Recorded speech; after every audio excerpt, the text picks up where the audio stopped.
ಎಲ್ಲಾದರೂ ಇರು, ಎಂತಾದರೂ ಇರು, ಎಂದೆಂದಿಗೂ ನೀ ಕನ್ನಡವಾಗಿರು. ಕನ್ನಡವೇ ಸತ್ಯ, ಕನ್ನಡವೇ ನಿತ್ಯ. ಎಲ್ಲರಿಗೂ ನಮಸ್ಕಾರ.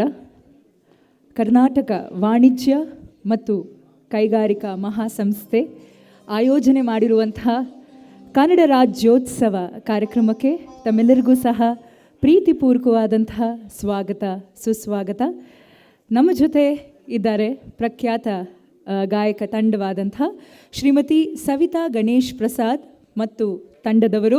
ಸಾಕಷ್ಟು ಕನ್ನಡ ಗೀತೆಗಳನ್ನು ಕೇಳ್ತಾ ಸಂಗೀತ ಸಾಗರದಲ್ಲಿ ತೇಲಾಡ್ತಾ ನಮ್ಮ ಕಾರ್ಯಕ್ರಮವನ್ನು ಪ್ರಾರಂಭಿಸೋಣ. ಬನ್ನಿ, ಒಂದು ಜೋರಾದ ಚಪ್ಪಾಳೆಯೊಂದಿಗೆ ವೇದಿಕೆ ಮೇಲೆ ಸ್ವಾಗತಿಸೋಣ ಶ್ರೀಮತಿ ಸವಿತಾ ಗಣೇಶ್ ಪ್ರಸಾದ್ ಹಾಗೂ ತಂಡದವರನ್ನು. ನೆರೆದಿರುವ ಎಲ್ಲರಿಗೂ ಕಾರ್ಯಕ್ರಮಕ್ಕೆ ಸ್ವಾಗತವನ್ನು ಕೋರುತ್ತಾ ಕನ್ನಡ ರಾಜ್ಯೋತ್ಸವದ ಶುಭಾಶಯಗಳು. ಮೊದಲಿಗೆ ಒಂದು ಕನ್ನಡದ ಗೀತೆ, ರಾಷ್ಟ್ರಕವಿ ಕುವೆಂಪು ಅವರ ರಚನೆಯ ಒಂದು ಗೀತೆ.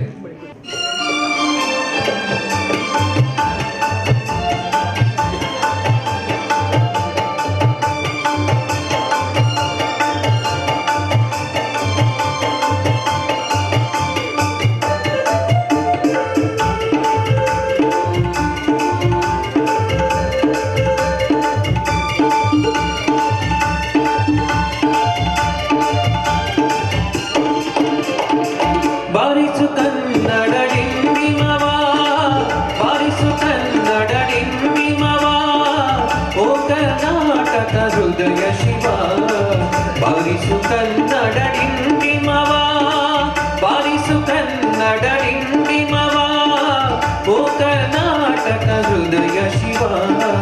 ಬಾರಿಸು ಕನ್ನಡ ಡಿಂಡಿಮವ.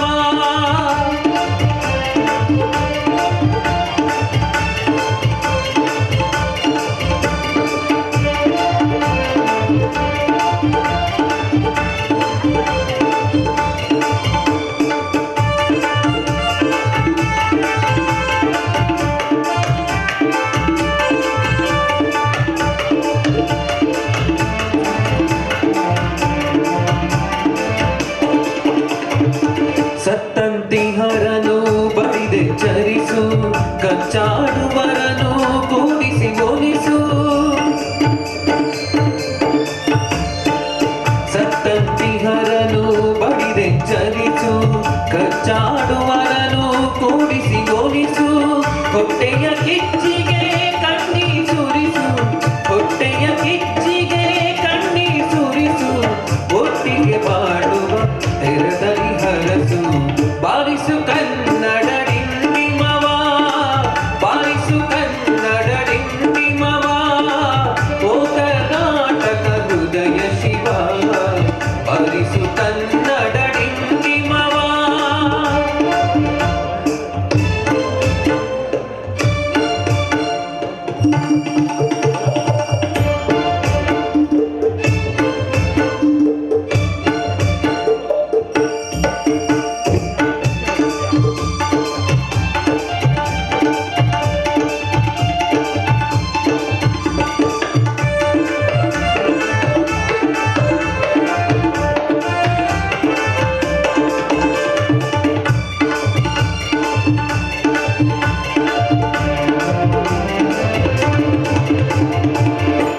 ಶಿವೇತರ ಕೃತಿ ಕೃತಿಯಲ್ಲಿ, ಮೂಡನೆ ಮಂಗಳ ಮತಿ ಮತಿಯಲ್ಲಿ.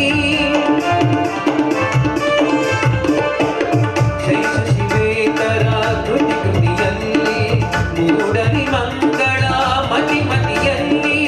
ಕವಿ ಋಷಿ ಸಂತರಾದ ಶದರಿ, ಕವಿ ಋಷಿ ಸಂತರಾದ ಶದರಿ, ಸರ್ವೋದಯವಾಗಲಿ ಸರ್ವದಲ್ಲಿ. ಬಾರಿಸು ಕನ್ನಡ ಡಿಂಡಿಮವ, ಬಾರಿಸು ಕನ್ನಡ ಡಿಂಡಿಮವ, ಓ ಕರ್ನಾಟಕ ಹೃದಯ ಶಿವ, ಬಾರಿಸು ಕನ್ನಡ ಡಿಂಡಿಮವ, ಬಾರಿಸು ಕನ್ನಡ ಡಿಂಡಿಮವ, ಬಾರಿಸು ಕನ್ನಡ ಡಿಂಡಿಮವ. KS ನಿಸಾರ್ ಅಹಮದ್ ಅವರ ರಚನೆಯಲ್ಲಿ ಮೂಡಿ ಬಂದ ಒಂದು ಕನ್ನಡದ ಗೀತೆಯನ್ನು ಕೇಳೋಣ.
ಅದ್ಭುತವಾಗಿ ಹಾಡಿದಂಥ ಕಲಾವಿದರಿಗೆ ಧನ್ಯವಾದಗಳನ್ನು ಹೇಳ್ತಾ ಮತ್ತೊಮ್ಮೆ ಮಗದೊಮ್ಮೆ ಎಲ್ಲರಿಗೂ ಸಹ ಕರ್ನಾಟಕ ವಾಣಿಜ್ಯ ಮತ್ತು ಕೈಗಾರಿಕಾ ಮಹಾಸಂಸ್ಥೆ ಆಯೋಜನೆ ಮಾಡಿರುವಂತಹ ಕನ್ನಡ ರಾಜ್ಯೋತ್ಸವ ಸುಸಂದರ್ಭ ಎಂದು ತಮ್ಮೆಲ್ಲರಿಗೂ ಸಹ ಕಾರ್ಯಕ್ರಮಕ್ಕೆ ಆತ್ಮೀಯವಾದಂತಹ ಸ್ವಾಗತ ಸುಸ್ವಾಗತ. ನಮ್ಮ ಜೊತೆ ಇದ್ದಾರೆ ಸನ್ಮಾನ್ಯ ಕಂದಾಯ ಸಚಿವರಾದಂತಹ ಕರ್ನಾಟಕ ಸರ್ಕಾರ ಶ್ರೀ ಆರ್ ಅಶೋಕ್ ರವರು. ಶ್ರೀಯುತರಿಗೆ ಕಾರ್ಯಕ್ರಮಕ್ಕೆ ಆತ್ಮೀಯವಾದಂತಹ ಸ್ವಾಗತ ಸುಸ್ವಾಗತ. ನಮ್ಮ ಜೊತೆ ಇದ್ದಾರೆ ಡಾಕ್ಟರ್ ಸಿ ಸೋಮಶೇಖರ್, ಅಧ್ಯಕ್ಷರು, ಕರ್ನಾಟಕ ಗಡಿ ಪ್ರದೇಶ ಅಭಿವೃದ್ಧಿ ಪ್ರಾಧಿಕಾರ, ಕರ್ನಾಟಕ ಸರ್ಕಾರ. ಶ್ರೀಯುತರಿಗೆ ಆತ್ಮೀಯವಾದಂಥ ಸ್ವಾಗತ ಸುಸ್ವಾಗತ. ನಮ್ಮ ಜೊತೆ ಇದ್ದಾರೆ ಪ್ರೊಫೆಸರ್ ಮಲ್ಲೇಪುರಂ ಜಿ ವೆಂಕಟೇಶ್, ವಿಶ್ರಾಂತ ಕುಲಪತಿಗಳು, ಕರ್ನಾಟಕ ಸಂಸ್ಕೃತ ವಿಶ್ವವಿದ್ಯಾಲಯ. ಶ್ರೀಯುತರಿಗೂ ಸಹ ಕಾರ್ಯಕ್ರಮಕ್ಕೆ ಆತ್ಮೀಯವಾದಂತಹ ಸ್ವಾಗತ ಸುಸ್ವಾಗತ. ನಮ್ಮ ಜೊತೆ ಇದ್ದಾರೆ ಡಾಕ್ಟರ್ CAIS ಪ್ರಸಾದ್, ಅಧ್ಯಕ್ಷರು, ಕರ್ನಾಟಕ ವಾಣಿಜ್ಯ ಮತ್ತು ಕೈಗಾರಿಕಾ ಮಹಾಸಂಸ್ಥೆ. ಶ್ರೀಯುತರಿಗೆ ಸ್ವಾಗತ. BV ಗೋಪಾಲ್ ರೆಡ್ಡಿ ಅವರಿದ್ದಾರೆ, ಹಿರಿಯ ಉಪಾಧ್ಯಕ್ಷರು. ಶ್ರೀಯುತರಿಗೆ ಸ್ವಾಗತ. ರಮೇಶ್ ಚಂದ್ರ ಲಹೋಟಿ ಅವರಿದ್ದಾರೆ, ಉಪಾಧ್ಯಕ್ಷರು. ಶ್ರೀಯುತರಿಗೆ ಸ್ವಾಗತ. ಡಾಕ್ಟರ್ ಪೆರಿಕಲ್ M ಸುಂದರ್ ಅವರಿದ್ದಾರೆ, ನಿಕಟಪೂರ್ವ ಅಧ್ಯಕ್ಷರು. ಶ್ರೀಯುತರಿಗೂ ಸಹ ಸ್ವಾಗತ. MG ಬಾಲಕೃಷ್ಣರವರಿದ್ದಾರೆ, ಚೇರ್ಮನ್ ಸದಸ್ಯತ್ವ ಅಭಿವೃದ್ಧಿ ಸಮಿತಿ. ಅವರಿಗೂ ಸಹ ಸ್ವಾಗತ. ನಮ್ಮ ಜೊತೆ ಇದ್ದಾರೆ ರಾಜೇಂದ್ರ ಕುಮಾರ್ KV, ಚೇರ್ಮನ್ ನಾಗರಿಕ ವ್ಯವಹಾರಗಳ ಸಮಿತಿ. ಅವರಿಗೆ ಕಾರ್ಯಕ್ರಮಕ್ಕೆ ಆತ್ಮೀಯವಾದಂತಹ ಸ್ವಾಗತ. ಹಾಗೂ ನಮ್ಮ ಜೊತೆ ಇದ್ದಾರೆ ಲೋಕರಾಜ್ರವರು, ಸೆಕ್ರೆಟರಿ ಜನರಲ್. ಅವರಿಗೂ ಸಹ ಕಾರ್ಯಕ್ರಮಕ್ಕೆ ಪ್ರೀತಿಪೂರ್ವಕವಾದಂತಹ ಸ್ವಾಗತ ಸುಸ್ವಾಗತ. ತಮ್ಮ ಬಿಡುವಿಲ್ಲದ ಸಮಯದಲ್ಲೂ ಸಹ ಬಿಡು ಮಾಡಿಕೊಂಡು ನಮ್ಮ ಜೊತೆ ಗಣ್ಯರಿದ್ದಾರೆ. ಡಾಕ್ಟರ್ CAIS ಪ್ರಸಾದ್ ಹಾಗೂ ಎಲ್ಲ ಆಫೀಸ್ ಬೇರರ್ಸ್ ನಮ್ಮ ಗಣ್ಯರಿಗೆ ಈ ಹೂಗುಚ್ಛವನ್ನು ನೀಡಿ ಕಾರ್ಯಕ್ರಮಕ್ಕೆ ಸ್ವಾಗತಿಸಬೇಕು ಅಂತ ವಿನಂತಿಸ್ಕೊಳ್ತೇನೆ. ನಮ್ಮ ಜೊತೆ ಇದ್ದಾರೆ ಸನ್ಮಾನ್ಯ ಕಂದಾಯ ಸಚಿವರಾದಂತಹ ಶ್ರೀ ಆರ್ ಅಶೋಕ್ ರವರು. ಅವರಿಗೆ ಮತ್ತೊಮ್ಮೆ ಕಾರ್ಯಕ್ರಮಕ್ಕೆ ಪ್ರೀತಿಪೂರ್ವಕವಾದಂತಹ ಸ್ವಾಗತ ಸುಸ್ವಾಗತ.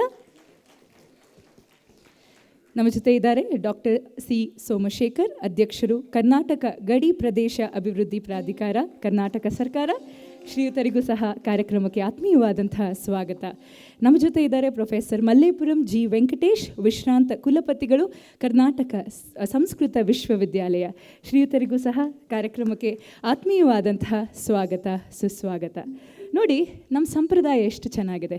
ಯಾವುದೇ ಕಾರ್ಯಕ್ರಮವನ್ನು ಆರಂಭಿಸಬೇಕಾದರೂ ಸಹ ಆ ಭಗವಂತನನ್ನು ಪ್ರಾರ್ಥಿಸಿ ದೀಪವನ್ನು ಬೆಳಗಿಸಿ ಕಾರ್ಯಕ್ರಮವನ್ನು ಪ್ರಾರಂಭಿಸ್ತೇವೆ. ವೇದಿಕೆ ಮೇಲಿರುವ ಎಲ್ಲ ಗಣ್ಯರು ಸಹ ದೀಪವನ್ನು ಬೆಳಗಿಸಿ ಈ ಕಾರ್ಯಕ್ರಮಕ್ಕೆ ವಿದ್ಯುಕ್ತವಾದಂಥ ಚಾಲನೆಯನ್ನು ನೀಡಬೇಕು ಅಂತ ವಿನಂತಿಸ್ಕೊಳ್ತೇವೆ.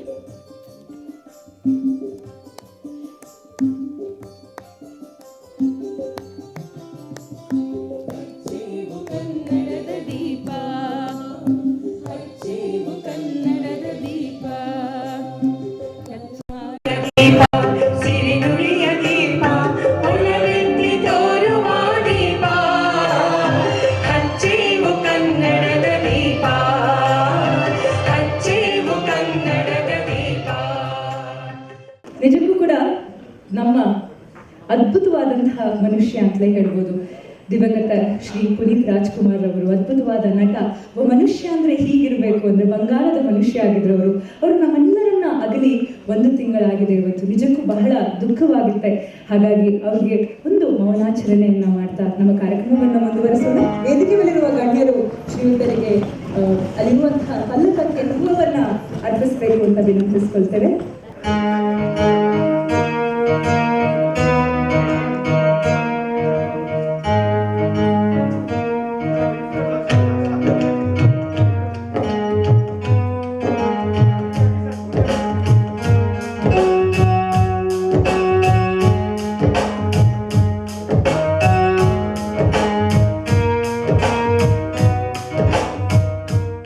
ಯಾವುದೇ ಕಾರ್ಯಕ್ರಮ ಪರಿಪೂರ್ಣವಾಗಬೇಕಾದರೂ ಸಹ ಅದಕ್ಕೆ ಒಂದು ಸ್ವಾಗತ ಭಾಷಣ ಮೆರುಗು. ನಮ್ಮೆಲ್ಲರನ್ನ ಕಾರ್ಯಕ್ರಮಕ್ಕೆ ಸ್ವಾಗತಿಸೋಕೆ ಬನ್ನಿ ವೇದಿಕೆ ಮೇಲೆ ಸ್ವಾಗತಿಸೋಣ FKCCIನ ಅಧ್ಯಕ್ಷರಾದಂತಹ ಡಾಕ್ಟರ್ CAIS ಪ್ರಸಾದ್ ರವರನ್ನ. ಎಲ್ಲರಿಗೂ ನಮಸ್ಕಾರ. 66ನೇ ಕನ್ನಡ ರಾಜ್ಯೋತ್ಸವ ಶುಭಾಶಯಗಳು.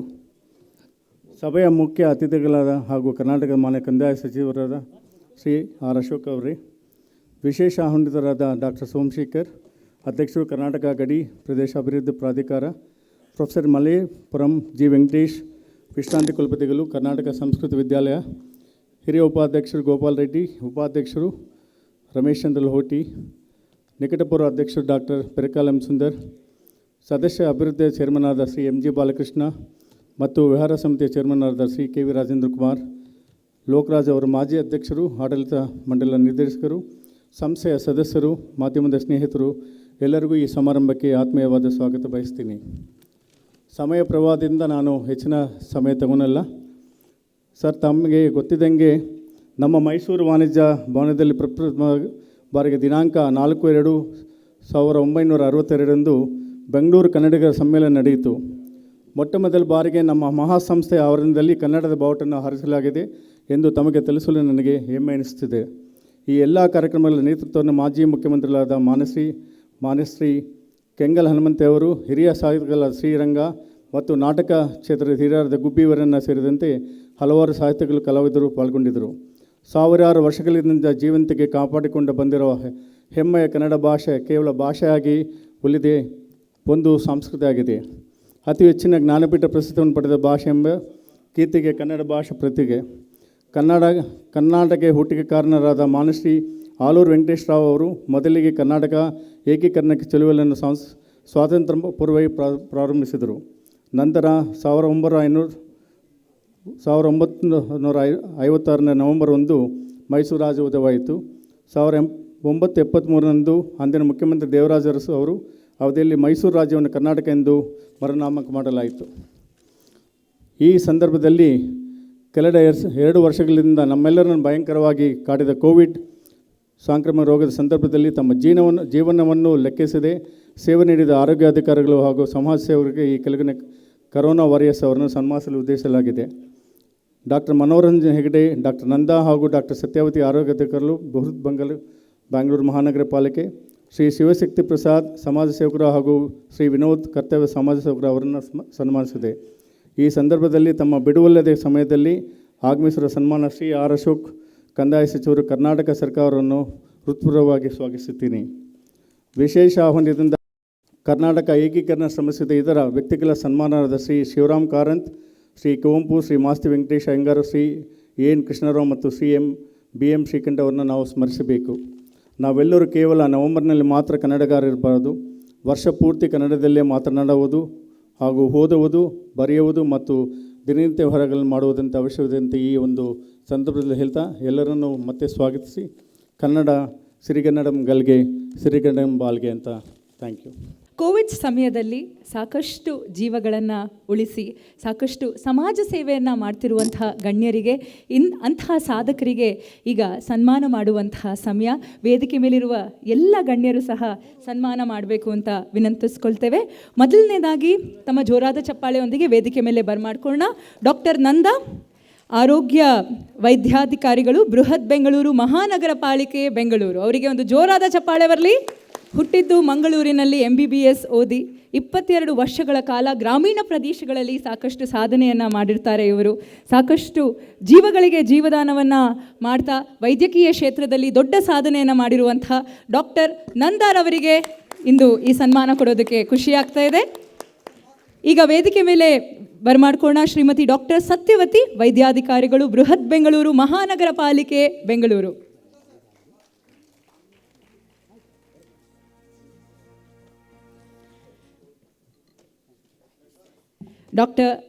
ಶ್ರೀಮತಿ ಡಾಕ್ಟರ್ ಸತ್ಯವತಿ ಅವರು ದಯಮಾಡಿ ವೇದಿಕೆ ಮೇಲೆ ಬಂದು ಈ ಒಂದು ಅಭಿನಂದನೆಯನ್ನು ಸ್ವೀಕರಿಸಬೇಕು ಅಂತ ವಿನಂತಿಸ್ಕೊಳ್ತೇವೆ. ಇವರು ಕೂಡ ವೈದ್ಯಕೀಯ ಕ್ಷೇತ್ರದಲ್ಲಿ ಸಾಕಷ್ಟು ಸಾಧನೆಯನ್ನು ಮಾಡಿ ಕೋವಿಡ್ ವಾರಿಯರ್ಸ್ ಪ್ರಶಸ್ತಿಯನ್ನು ನೀಡಿ ಸಹ ಇವರಿಗೆ ಗೌರವಿಸಲಾಗಿದೆ. ಇಂದು ಈ ಸುಸಂದರ್ಭದಲ್ಲಿ ಪ್ರಶಸ್ತಿಯನ್ನು ನೀಡಿ ಈ ಗೌರವ ಮಾಡೋದಕ್ಕೆ ಬಹಳ ಖುಷಿಯಾಗ್ತಿದೆ. ಶ್ರೀಮತಿ ಡಾಕ್ಟರ್ ಸತ್ಯವತಿ ಈಗ ವೇದಿಕೆ ಮೇಲೆ ತಮ್ಮ ಜೋರಾದ ಚಪ್ಪಾಳೆಯೊಂದಿಗೆ ಬರಮಾಡ್ಕೊಳ್ಳೋಣ. ಶ್ರೀ ಶಿವಶಕ್ತಿ ಪ್ರಸಾದ್, ಪ್ರಖ್ಯಾತ ಸಮಾಜ ಸೇವಕರಾದಂತಹ ಶ್ರೀ ಶಿವಶಕ್ತಿ ಪ್ರಸಾದ್ರವರು ದಯಮಾಡಿ ವೇದಿಕೆ ಮೇಲೆ ಬರಬೇಕು. ಲಾಕ್ಡೌನ್ ಆದಂತಹ ಸಂದರ್ಭದಲ್ಲಿ ತಮ್ಮ ಜೀವವನ್ನು ಸಹ ಲೆಕ್ಕಿಸದೆ ಇವರು ಸಾಕಷ್ಟು ಜೀವಗಳಿಗೆ ಒಂದು ಜೀವದಾನವನ್ನು ಮಾಡಿರ್ತಾರೆ, ಸಾಕಷ್ಟು ಜೀವಗಳಿಗೆ ಆಸರೆ ಆಗಿರ್ತಾರೆ. ಇವರಿಗೊಂದು ಜೋರಾದ ಚಪ್ಪಾಳೆ ಬರಲಿ. ಶ್ರೀ ಶಿವಶಕ್ತಿ ಪ್ರಸಾದ್ ಸಮಾಜ ಸೇವಕರು ತಮ್ಮ ಜೋರಾದ ಚಪ್ಪಾಳೆಯೊಂದಿಗೆ ಬನ್ನಿ ವೇದಿಕೆ ಮೇಲೆ ಬರಮಾಡ್ಕೊಳ್ಳೋಣ. ಶ್ರೀ ವಿನೋದ್ ಕರ್ತವ್ಯ ಅವರ ಹೆಸರು ಹಾಗೆ, ಕರ್ತವ್ಯದಲ್ಲಿ ಯಾವಾಗಲೂ ನಿರತರಾಗಿರ್ತಾರೆ. ಪ್ರಖ್ಯಾತ ಸಮಾಜ ಸೇವಕರಾದಂತಹ ಶ್ರೀ ವಿನೋದ್ ಕರ್ತವ್ಯರವರು ದಯಮಾಡಿ ವೇದಿಕೆ ಮೇಲೆ ಬಂದು ಈ ಅಭಿನಂದನೆಯನ್ನು ಸ್ವೀಕರಿಸಬೇಕು ಅಂತ ವಿನಂತಿಸ್ಕೊಳ್ತೇವೆ. Can I call my team, madam? Because without them, I will not be nothing. ಅವರ ತಂಡ ಇಲ್ಲಿದೆ, ಎಲ್ಲರೂ ಸಹ ದಯಮಾಡಿ ವೇದಿಕೆ ಮೇಲೆ ಬರಬೇಕು ಅಂತ ವಿನಂತಿಸ್ಕೊಳ್ತೇವೆ.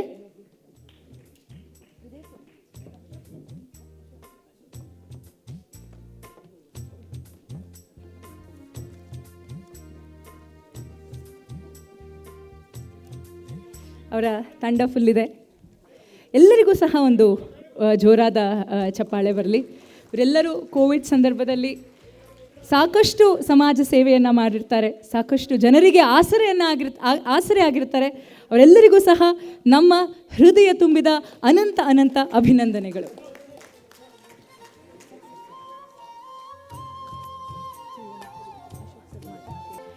ತಮ್ಮ ಬಿಡುವಿಲ್ಲದ ಸಮಯದಲ್ಲೂ ಸಹ ನಮ್ಮ ಜೊತೆ ಇದ್ದಾರೆ ಶ್ರೀ ಆರ್ ಅಶೋಕ್ರವರು. ಸರ್, ನಮ್ಮೆಲ್ಲರನ್ನ ಉದ್ದೇಶಿಸಿ ಒಂದೆರಡು ಮಾತನಾಡಬೇಕು. ಎಲ್ಲರಿಗೂ ನಮಸ್ಕಾರ. ಕರ್ನಾಟಕ ವಾಣಿಜ್ಯ ಮತ್ತು ಕೈಗಾರಿಕಾ ಮಹಾಸಂಸ್ಥೆ ಕನ್ನಡ ರಾಜ್ಯೋತ್ಸವವನ್ನು ಆಚರಣೆ ಮಾಡುವಂಥ ಸಂದರ್ಭದಲ್ಲಿ ವೇದಿಕೆ ಮೇಲೆ ಸನ್ಮಾನ್ಯ ಸೋಮಶೇಖರ್ ಅವರು, ಮಲ್ಲೇಪುರ ಅವರು, ಪ್ರಸಾದ್ ಅವರು, ಗೋಪಾಲ್ ರೆಡ್ಡಿ ಅವರು, ರಮೇಶ್ ಅವರು, ಸುಂದರ್ ಅವರು, ಬಾಲಕೃಷ್ಣ, ರಾಜೇಂದ್ರ ಕುಮಾರ್ ಅವರು, ಹಲವಾರು ಗಣ್ಯರು ವೇದಿಕೆ ಮೇಲೇನೂ ಇದ್ದಾರೆ. ನಮಗಿಂತ ದೊಡ್ಡ ದೊಡ್ಡ ಗಣ್ಯರು ವೇದಿಕೆ ಕೆಳಭಾಗದಲ್ಲೂ ಇದ್ದೀರ. ಮಾಜಿ ಅಧ್ಯಕ್ಷರುಗಳು ಎಲ್ಲರೂ ಕೂಡ ಭಾಳಷ್ಟು ಜನ ನನಗೆ ಪರಿಚಯ ಇರ್ತಕ್ಕಂಥವರು. ಪೀಣ್ಯದ, ಕಾಸಿಯ ಮತ್ತು ಬೇರೆ ಬೇರೆ ಈ ಸಂಸ್ಥೆಗೆ ಸಂಬಂಧಪಟ್ಟಂಥವರೆಲ್ಲರೂ ಕೂಡ ಬಂದಿದ್ದೀರ. ಮೊದಲನೇದಾಗಿ ಅಭಿನಂದನೆ ಸಲ್ಲಿಸ್ತೀನಿ. ವಾಣಿಜ್ಯ ಮಂಡಳಿಯಲ್ಲಿ ಕನ್ನಡ ರಾಜ್ಯೋತ್ಸವವನ್ನು ಆಚರಣೆ ಮಾಡುವಂಥದ್ದೇ ಒಂದು ದೊಡ್ಡ ವಿಚಾರ. ಕೈಗಾರಿಕೆ ಅಂದರೆ ಯಾರೋ ಬೇರೆ ಎಲ್ಲಿಂದನೋ ಬರ್ತಾರೆ, ಎಲ್ಲೋ ಬರ್ತಾರೆ, ಯಾರೋ ಬರ್ತಾರೆ, ಈ ಥರದ ಭಾವನೆ ಕನ್ನಡದಲ್ಲಿ ಅಂದರೆ ಕರ್ನಾಟಕದಲ್ಲಿ ಇದೆ. ಆ ಥರದ ಭಾವನೆ ಬೆಳೆದ್ಬಿಟ್ಟಿದೆ. ಕೈಗಾರಿಕೆಗಳು ಅಂತ ಹೇಳಿದ್ರೆ ಯಾರೋ ಬೇರೆಯವರು, ಅವರು ಈ ಲೋಕದವರೇ ಅಲ್ಲ, ಬೇರೆ ಲೋಕದಿಂದ ಬಂದಿದ್ದಾರೆ ಅಂತಲೂ ಕೂಡ ಕಾಮೆಂಟ್ಸ್ಗಳು ಇವೆಲ್ಲ ಬರ್ತಾಯಿದೆ. ಸೊ ಆ ಕಾಮೆಂಟ್ಸ್ ಎಲ್ಲ ಹೋಗಬೇಕು ಅಂತಂದರೆ ಕನ್ನಡ ರಾಜ್ಯೋತ್ಸವ ಈ ಥರದ ಕರ್ನಾಟಕದ ಸೊಗಡು ಇರುವಂಥವು ಭಾಷೆ, ಸಂಸ್ಕೃತಿ ಇವೆಲ್ಲವನ್ನು ನಿರಂತರವಾಗಿ ವಾಣಿಜ್ಯ ಮಂಡಳಿಯಲ್ಲಿ ಜೋಡಣೆ ಮಾಡ್ತಾ ಹೋದರೆ ಅವಾಗ ಯಾರೂ ಈ ಮಾತು ಹೇಳಲ್ಲ, ಯಾರು ಹೊರಗ್ನವರು ಹಾಗೆ ಹೀಗೆ ಅಂತ ಹೇಳಲ್ಲ. ಸೊ ಸ್ವಲ್ಪ ಎಲ್ಲೋ ದೂರ ಇದ್ದೀರಾ, ಅದಕ್ಕೋಸ್ಕರ ಎಲ್ಲರಿಗೂ ಭಾವನೆ, ಆ ಥರದ ಭಾವನೆ ಬಂದಿರ್ಬೋದು.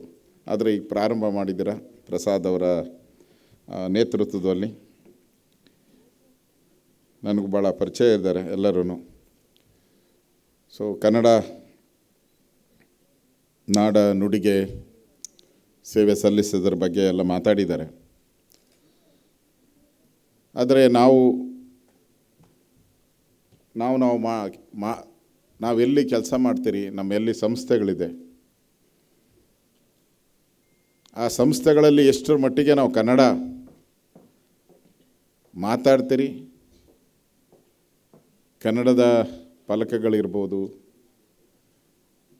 ಕನ್ನಡದ ಭಾಷೆಗೆ ಎಷ್ಟು ಅವಕಾಶ ಕೊಡ್ತೀರಿ, ಅದು ಕಾಯಕ ಅಂತ ಹೇಳುವಂಥದ್ದು. ಹೇಳೋದು ಬೇರೆ, ದಾನ ಮಾಡಿಬಿಡಪ್ಪ, ದಾನ ಮಾಡು ಅಂತ. ನೀ ದಾನ ಮಾಡಿದೀಯ ಅಂತ ಕೇಳಿದ್ರೆ ಇಲ್ಲ. ದಾನ ಅಂದರೆ ಪ್ರವಚನ ಕೊಡುವಂಥದ್ದು. ನೀವು ಮಾಡಿ ನಾವೇನು ಮಾಡ್ತೀರಿ? ನಾವೇನು ಮಾಡಲ್ಲ. ಆ ಥರದ್ದಾಗಬಾರ್ದು. ನಮ್ಮ ಸಂಸ್ಥೆಗಳು, ಸಾವಿರಾರು ಸಂಸ್ಥೆಗಳು ಕಾಸಿಯಾಗೆ ಕರ್ನಾಟಕ ವಾಣಿಜ್ಯ ಮತ್ತು ಕೈಗಾರಿಕಾ ಸಂಸ್ಥೆಗಳಲ್ಲಿ ಸಾವಿರಾರು ಲಕ್ಷಾಂತರ ಸಣ್ಣ ಕೈಗಾರಿಕೆಗಳಿರ್ಬೋದು, ಬೇರೆ ಬೇರೆ ಉದ್ಯಮಗಳಿರ್ಬೋದು, ಎಲ್ಲ ಇದೆ. ಆದರೆ ಭಾಷೆಯನ್ನು ನಾವು ಅಲ್ಲಿವರೆಗೂ ತಗೊಂಡೋದ್ರೆ ಮಾತ್ರ ನಿಜಕ್ಕೂ ನಾವು ಕನ್ನಡದ ಬಗ್ಗೆ ಅಭಿಮಾನ ಇದೆ, ಕನ್ನಡ ರಾಜ್ಯೋತ್ಸವದ ಬಗ್ಗೆ ಅಭಿಮಾನ ಇದೆ, ಅದನ್ನು ನಾವು ಕಾರ್ಯರೂಪಕ್ಕೆ ತರ್ತಾ ಇದ್ದೀರಿ ಅನ್ನೋದು ಮುಖ್ಯ. ಕನ್ನಡ ರಾಜ್ಯೋತ್ಸವ ಮಾಡಿದ್ದೀರ. ನಾನು BMTC ಬೆಂಗಳೂರು ಸಾರಿಗೆ ಸಂಸ್ಥೆ ಅಲ್ಲಿ ನಾನು ಮಂತ್ರಿ ಆಗಿದ್ದೆ, 5 ವರ್ಷ ಮಂತ್ರಿ ಆಗಿದ್ದೆ, ಆ ಸಂಸ್ಥೆ ಅಧ್ಯಕ್ಷನಾಗಿದ್ದೆ. BMTC KSRTCಯಲ್ಲಿ ನಾನು ಅಧ್ಯಕ್ಷ ಮತ್ತು ಮಂತ್ರಿ ಎರಡೂ ಇದ್ದೆ 5 ವರ್ಷ. ದೇಶದಲ್ಲಿ ಮೊದಲ ಬಾರಿಗೆ ಈ ವೋಲ್ವೋ, ಮರ್ಸಿಡೀಸ್ ಬೆನ್ಸು ಇವೆಲ್ಲ ಬೆಂಗಳೂರಿಗೆ ನಾನೇ ತಂದಿದ್ದೆ. ಹೊಸ ವಿನ್ಯಾಸದ ಬಸ್ ಸ್ಟ್ಯಾಂಡುಗಳು ಬಂದವು ಬೆಂಗಳೂರಲ್ಲಿ. ಜಸ್ಟ್ ಲೈಕ್ ಎ ಮಾಲ್ ಥರ ಬಸ್ ಸ್ಟ್ಯಾಂಡುಗಳು ಕೂಡ ಬಂದವು. ಆದರೆ ನಾನು ಅಲ್ಲಿದ್ದಾಗ 5 ಕೋಟಿ ರೂಪಾಯಿ ಹಣವನ್ನು ಕನ್ನಡದ ಯಾರು ಕವಿಗಳಿದ್ದಾರೆ ಆ ಕವಿಗಳಿಗೆ ಒಂದು ಪ್ರಶಸ್ತಿ, ಅದು 5 ಲಕ್ಷ ರೂಪಾಯಿ. ನೃಪತುಂಗ ಪ್ರಶಸ್ತಿ 5 ಲಕ್ಷ ರೂಪಾಯಿ ಅವರಿಗೆ. ಅದೇ ರೀತಿ ಯಾರು ಬೆಳೀತಾ ಇದ್ದಾರೆ, ಸಾಹಿತ್ಯ ಲೋಕದಲ್ಲಿ ಯಾರು ಬೆಳೆಯೋಕ್ಕೆ ಪ್ರಾರಂಭ ಮಾಡಿದ್ದಾರೆ, ಅಂದರೆ ಪ್ರತಿಭೆ ಕಾಣಿಸ್ತಾ ಇದೆ, ಈಗ ಸೂರ್ಯ ಉದಯ ಹೇಗೆ ಕಾಣಿಸ್ತಾನೋ ಆ ಕಾಣಿಸ್ತಾ ಇದೆ, ಅಂಥವ್ರಿಗೂ 1 ಲಕ್ಷ ರೂಪಾಯಿ ಕೊಡುವಂಥ ಒಂದು ಪ್ರಶಸ್ತಿಯನ್ನು ನಾನು ಜಾರಿಗೆ ತಂದೆ. ನಾನು ಪ್ರಸಾದ್ ಅವ್ರಿಗೆ ಮತ್ತು ಎಲ್ಲ ನಮ್ಮ ಗೋಪಾಲ್ ರೆಡ್ಡಿ, ರಮೇಶು, ಅಳಬರು, ಪೆರಿಕಲ್, ಸುಂದರ್ ಎಲ್ಲ ಇಲ್ಲೇ ಇದ್ದಾರೆ. ಆ ಥರದ್ದು ನಿಮ್ಮದೊಂದು ಮಾಡಿ ಇಲ್ಲಿ ಉದ್ಯಮಿಗಳಿಗೆ ನೀವು ಕೊಡಿಬೇಕಾದ್ರೆ ಕನ್ನಡದ ಉದ್ಯಮಗಳು ಅಂತ ಗುರುತು ಮಾಡಿ, ಅಥವಾ ಕನ್ನಡವನ್ನು ಭಾಳ ಉದ್ಯಮದಲ್ಲಿ ಅವ್ರು ಜಾರಿಗೆ ತರ್ತಾ ಇದ್ದಾರೆ, ಅವರ ಬೋರ್ಡ್ ಇರ್ಬೋದು, ಮಾತಾಡೋ ಅಂಥದ್ದು ಇರ್ಬೋದು, ಅವರ ವ್ಯವಹಾರಗಳಿರ್ಬೋದು, ಪತ್ರ ವ್ಯವಹಾರಗಳು ಇವೆಲ್ಲನೂ ಕೂಡ ಕನ್ನಡದಲ್ಲೇ ಮಾಡ್ತಾರೆ ಅನ್ನೋ ಸಂಸ್ಥೆಗಳಿಗೆ ನೀವು ಆ ಬಹುಮಾನಗಳನ್ನು ಕೊಡಿ, ಅಥವಾ ಸಾಹಿತಿಗಳಿಗೆ ಕೊಡಿ, ಅಥವಾ ಕಲಾವಿದರಿಗೆ ಕೊಡಿ, ಜಾನಪದ ಕಲಾವಿದರಿಗೆ ಕೊಡಿ. ಯಾರನ್ನೋ ಒಬ್ಬರು ಗುರ್ತು ಮಾಡಿ ಕನ್ನಡ ಬೆಳೆಸ್ತಾ ಇದ್ದಾರೆ ಅಂತೇಳಿ ನೀವು ಕೊಡೋಕ್ಕೆ ಶುರು ಮಾಡಿ. ಅವಾಗ ನಿಮಗೆ ಇವೆಲ್ಲ ಹೊರಟೋಗ್ತೈತೆ. ಏನು ಮಸಿ ಇದೆಯಲ್ಲ ಅದೆಲ್ಲ ಹೊರಟೋಗ್ಬಿಡ್ತದೆ, ಪೂರ್ತಿ ಹೊರಟೋಗ್ತದೆ. ಹಾಗೆ ಮಾಡಬೇಕು ಅಂತ ನಾನು ನಿಮ್ಮಲ್ಲಿ ವಿನಂತಿನೂ ಕೂಡ ನಾನು ಮಾಡ್ತಾಯಿದ್ದೀನಿ. ನಾನು ಕಂದಾಯ ಸಚಿವನಾದ ಮೇಲೆ ನಿಮಗೆಲ್ಲ ಭಾಳ ಖುಷಿಯಾಗಿದೆ, ಒಳ್ಳೆಯದಾಗಿದೆ. ನಾನು ಇಲ್ಲೇ ಬಂದು ಸಭೆ ಮಾಡಿದ್ದೀನಿ. 79AB ತೆಗೆಯೋ ಮುಖಾಂತರ ನೀವು ಇಡೀ ಕರ್ನಾಟಕದಲ್ಲಿ ಎಲ್ಲಿ ಬೇಕಾದರೂ ಇಂಡಸ್ಟ್ರೀಸ್ ಮಾಡ್ಬೋದು, ಹೇಳ್ದೆ ಕೇಳದೆ ಹೋಗಿ ಮಾಡ್ಬೋದು, ಯಾವ ಲ್ಯಾಂಡ್ ಬೇಕಾದರೂ ಪರ್ಚೇಸ್ ಮಾಡ್ಬೋದು ನೀವು. ಆ ಥರದೊಂದು ಅವಕಾಶವನ್ನು ನಾನು ಮಾಡಿಕೊಟ್ಟಿದ್ದೀನಿ. ಅದೇ ರೀತಿ 109 ಆ್ಯಕ್ಟ್ಗೆ ಬದಲಾವಣೆಯನ್ನು ತಂದು, ಕಾಯ್ದೆಗೆ ಬದಲಾವಣೆ ತಂದು, ಯಾವ ಸಿಕ್ ಇಂಡಸ್ಟ್ರೀಸ್ ಇದೆ ಅವ್ರಿಗೂ ಮಾರೋ ಅಂಥದ್ದಕ್ಕೆ ಅವಕಾಶನೂ ಕೂಡ ನಾನು ಕೊಟ್ಟಿದ್ದೀನಿ, ಮಾರೋ ಅಂಥದ್ದಕ್ಕೂ ಅವಕಾಶ ಕೊಟ್ಟಿದ್ದೀನಿ. ಹಾಗೆ ಈ ಕನ್ವರ್ಷನ್ ಇದೆಯಲ್ಲ, ನಿಮ್ಮ ಇಂಡಸ್ಟ್ರೀಸ್ ಕನ್ವರ್ಷನ್, ಅದನ್ನು ಕೂಡ ಈಗ 6 ತಿಂಗಳಾಗ್ತಾಯಿದೆ. ಎಷ್ಟು ತಿಂಗಳಾಗುತ್ತೆ ಹೇಳಿ ಶೆಣೈಯವರೇ, ಏನು ಹೆಗ್ಡೆಯವರೇ? ಕ್ರಾಸ್ಟಾ ಕನ್ವರ್ಷನ್ ಆನ್ಲೈನ್ ಮಾಡೋರು ಯಾರು? ನಿಮ್ಮ ಅದು ಭಾಳ ಅಪರೂಪದ. ಆಯಿತು, 1 ತಿಂಗಳಾಗುತ್ತೆ ಅಥವಾ 6 ತಿಂಗಳಾಗುತ್ತೆ. ಅದನ್ನು 3 ಡೇಸಿಗೆ ಮಾಡಬೇಕು ಅಂತ ಯೋಚನೆ ಮಾಡ್ತೇನೆ. 3 ದಿನದಲ್ಲಿ ಯಾವುದೇ ಕನ್ವರ್ಷನ್ ಇರ್ಬೋದು, 3 ದಿನದಲ್ಲಿ ಕನ್ವರ್ಷನ್ ಆರ್ಡ್ರ್ ಕೊಡಬೇಕು. ಮತ್ತು ಇಲ್ಲಿಂದ ಬರಬಾರ್ದು. Village accountant, revenue inspector, tahsildar, AC, ಜಿಲ್ಲಾಧಿಕಾರಿ ಇಲ್ಲಿಲ್ಲ. ಡೈರೆಕ್ಟಾಗಿ ಜಿಲ್ಲಾಧಿಕಾರಿಗೆ ಸಬ್ಮಿಟ್ ಮಾಡಬೇಕು. ಡೈರೆಕ್ಟಾಗಿ ಜಿಲ್ಲಾಧಿಕಾರಿನೇ ಅದಕ್ಕೆ ಅನುಮತಿಯನ್ನು ಕೊಡಬೇಕು. ಸೋಮಶೇಖರ್ ಇದ್ದಾರೆ, ಗೊತ್ತಿರೋ ಜಿಲ್ಲಾಧಿಕಾರಿಗೆ ಕೆಲಸ ಮಾಡಿದ್ದಾರೆ. ಈ ಥರದ ಒಂದು ಹೊಸ ವ್ಯವಸ್ಥೆಯನ್ನು ನಾನು ಕಂದಾಯ ಇಲಾಖೆಯಲ್ಲಿ ತರ್ತೀನಿ. ಎಲ್ಲೇ ನಾನು ಟ್ರಾನ್ಸ್ಪೋರ್ಟಲ್ಲಿದ್ದಾಗೂ ಕೂಡ ಒಳ್ಳೆ ಬಸ್ಗಳು ಎಲ್ಲ, ಬೆಂಗಳೂರಿಗೆ ಒಳ್ಳೊಳ್ಳೆ ಬಸ್ಸು, ರಾಜ್ಯದಲ್ಲಿ ಒಳ್ಳೊಳ್ಳೆ ಬಸ್ ಸ್ಟ್ಯಾಂಡ್ಗಳು ಇವೆಲ್ಲ ಮಾಡಿದ್ದೀನಿ. ಕಂದಾಯ ಇಲಾಖೆಗೆ ಬಂದಿದ್ದೀನಿ. ಇಲ್ಲೂ ಕೂಡ ಒಂದು ಪರಿವರ್ತನೆ. ನಾನು ಗ್ರಾಮ ವಾಸ್ತವ್ಯ ಮಾಡ್ತಾಯಿದ್ದೀನಿ. ಪ್ರತಿ ತಿಂಗಳು 3ನೇ ಶನಿವಾರ 24 ಗಂಟೆಗಳ ಕಾಲ ನಾನು ಒಂದು ಹಳ್ಳಿಯಲ್ಲೇ ಇರ್ತೀನಿ. ಅಲ್ಲೇ ಸ್ಕೂಲಲ್ಲಿ ಮಲಗ್ತೀನಿ, ಗೌರ್ಮೆಂಟ್ ಸ್ಕೂಲಲ್ಲಿ ಅಲ್ಲೇ ಮಲಗ್ತೀನಿ. ಅಲ್ಲೇ ಆ ಹಳ್ಳಿದು ಏನೇನು ಪ್ರಾಬ್ಲಮ್, ಕಂದಾಯದ್ದು ಏನೇನು ಇದೆಯೋ 100% ಸಾಲ್ವ್ ಮಾಡಿನೇ ಬರ್ತೀನಿ. 100%, 100% ಸಾಲ್ವ್ ಮಾಡಿಬಿಟ್ಟೆ ಆಚೆ ಬರೋದು ನಾನು. ನನ್ನ ಜೊತೆ ಎಲ್ಲ ಅಧಿಕಾರಿಗಳು ಎಲ್ಲರೂ ಇರ್ತಾರೆ. ಈ ಥರದ ಒಂದು ಕಾರ್ಯಕ್ರಮಗಳನ್ನು ನಾವು ಮಾಡ್ತೀರಿ. ನಮ್ಮ ಕರ್ನಾಟಕ ಬೆಳಿಬೇಕು, ಕನ್ನಡಿಗರಿಗೆ ಒಳ್ಳೆಯದಾಗಬೇಕು, ಕನ್ನಡ ಸಂಸ್ಕೃತಿ ಉಳಿಬೇಕು, ಈ ಪರಂಪರೆ ಬೆಳಿಬೇಕು. ಆ ಬೆಳೆಯುವಂಥದ್ದಕ್ಕೆ ನಾವು ಕೂಡ ಮಾತಾಡದೆ ಕೆಲಸದ ಮುಖಾಂತರ ತೋರಿಸ್ಬೇಕು. ಈಗ ಹೂವಿನ ಅರ್ಪಣೆ ಮಾಡಿದ್ರಿ ಯಾರಿಗೆ? ಅಪ್ಪುಗೆ, ಪುನೀತ್ ರಾಜ್ಕುಮಾರ್ ಅವ್ರಿಗೆ. ಅವ್ರು ಯಾರು ಗೊತ್ತಿರಲಿಲ್ಲ, ಎಲ್ಲ ಫಿಲಮ್ ಆ್ಯಕ್ಟ್ರು, ಹೀರೋ ಹೀಗೆ ಗೊತ್ತಿದ್ದಿದ್ದು.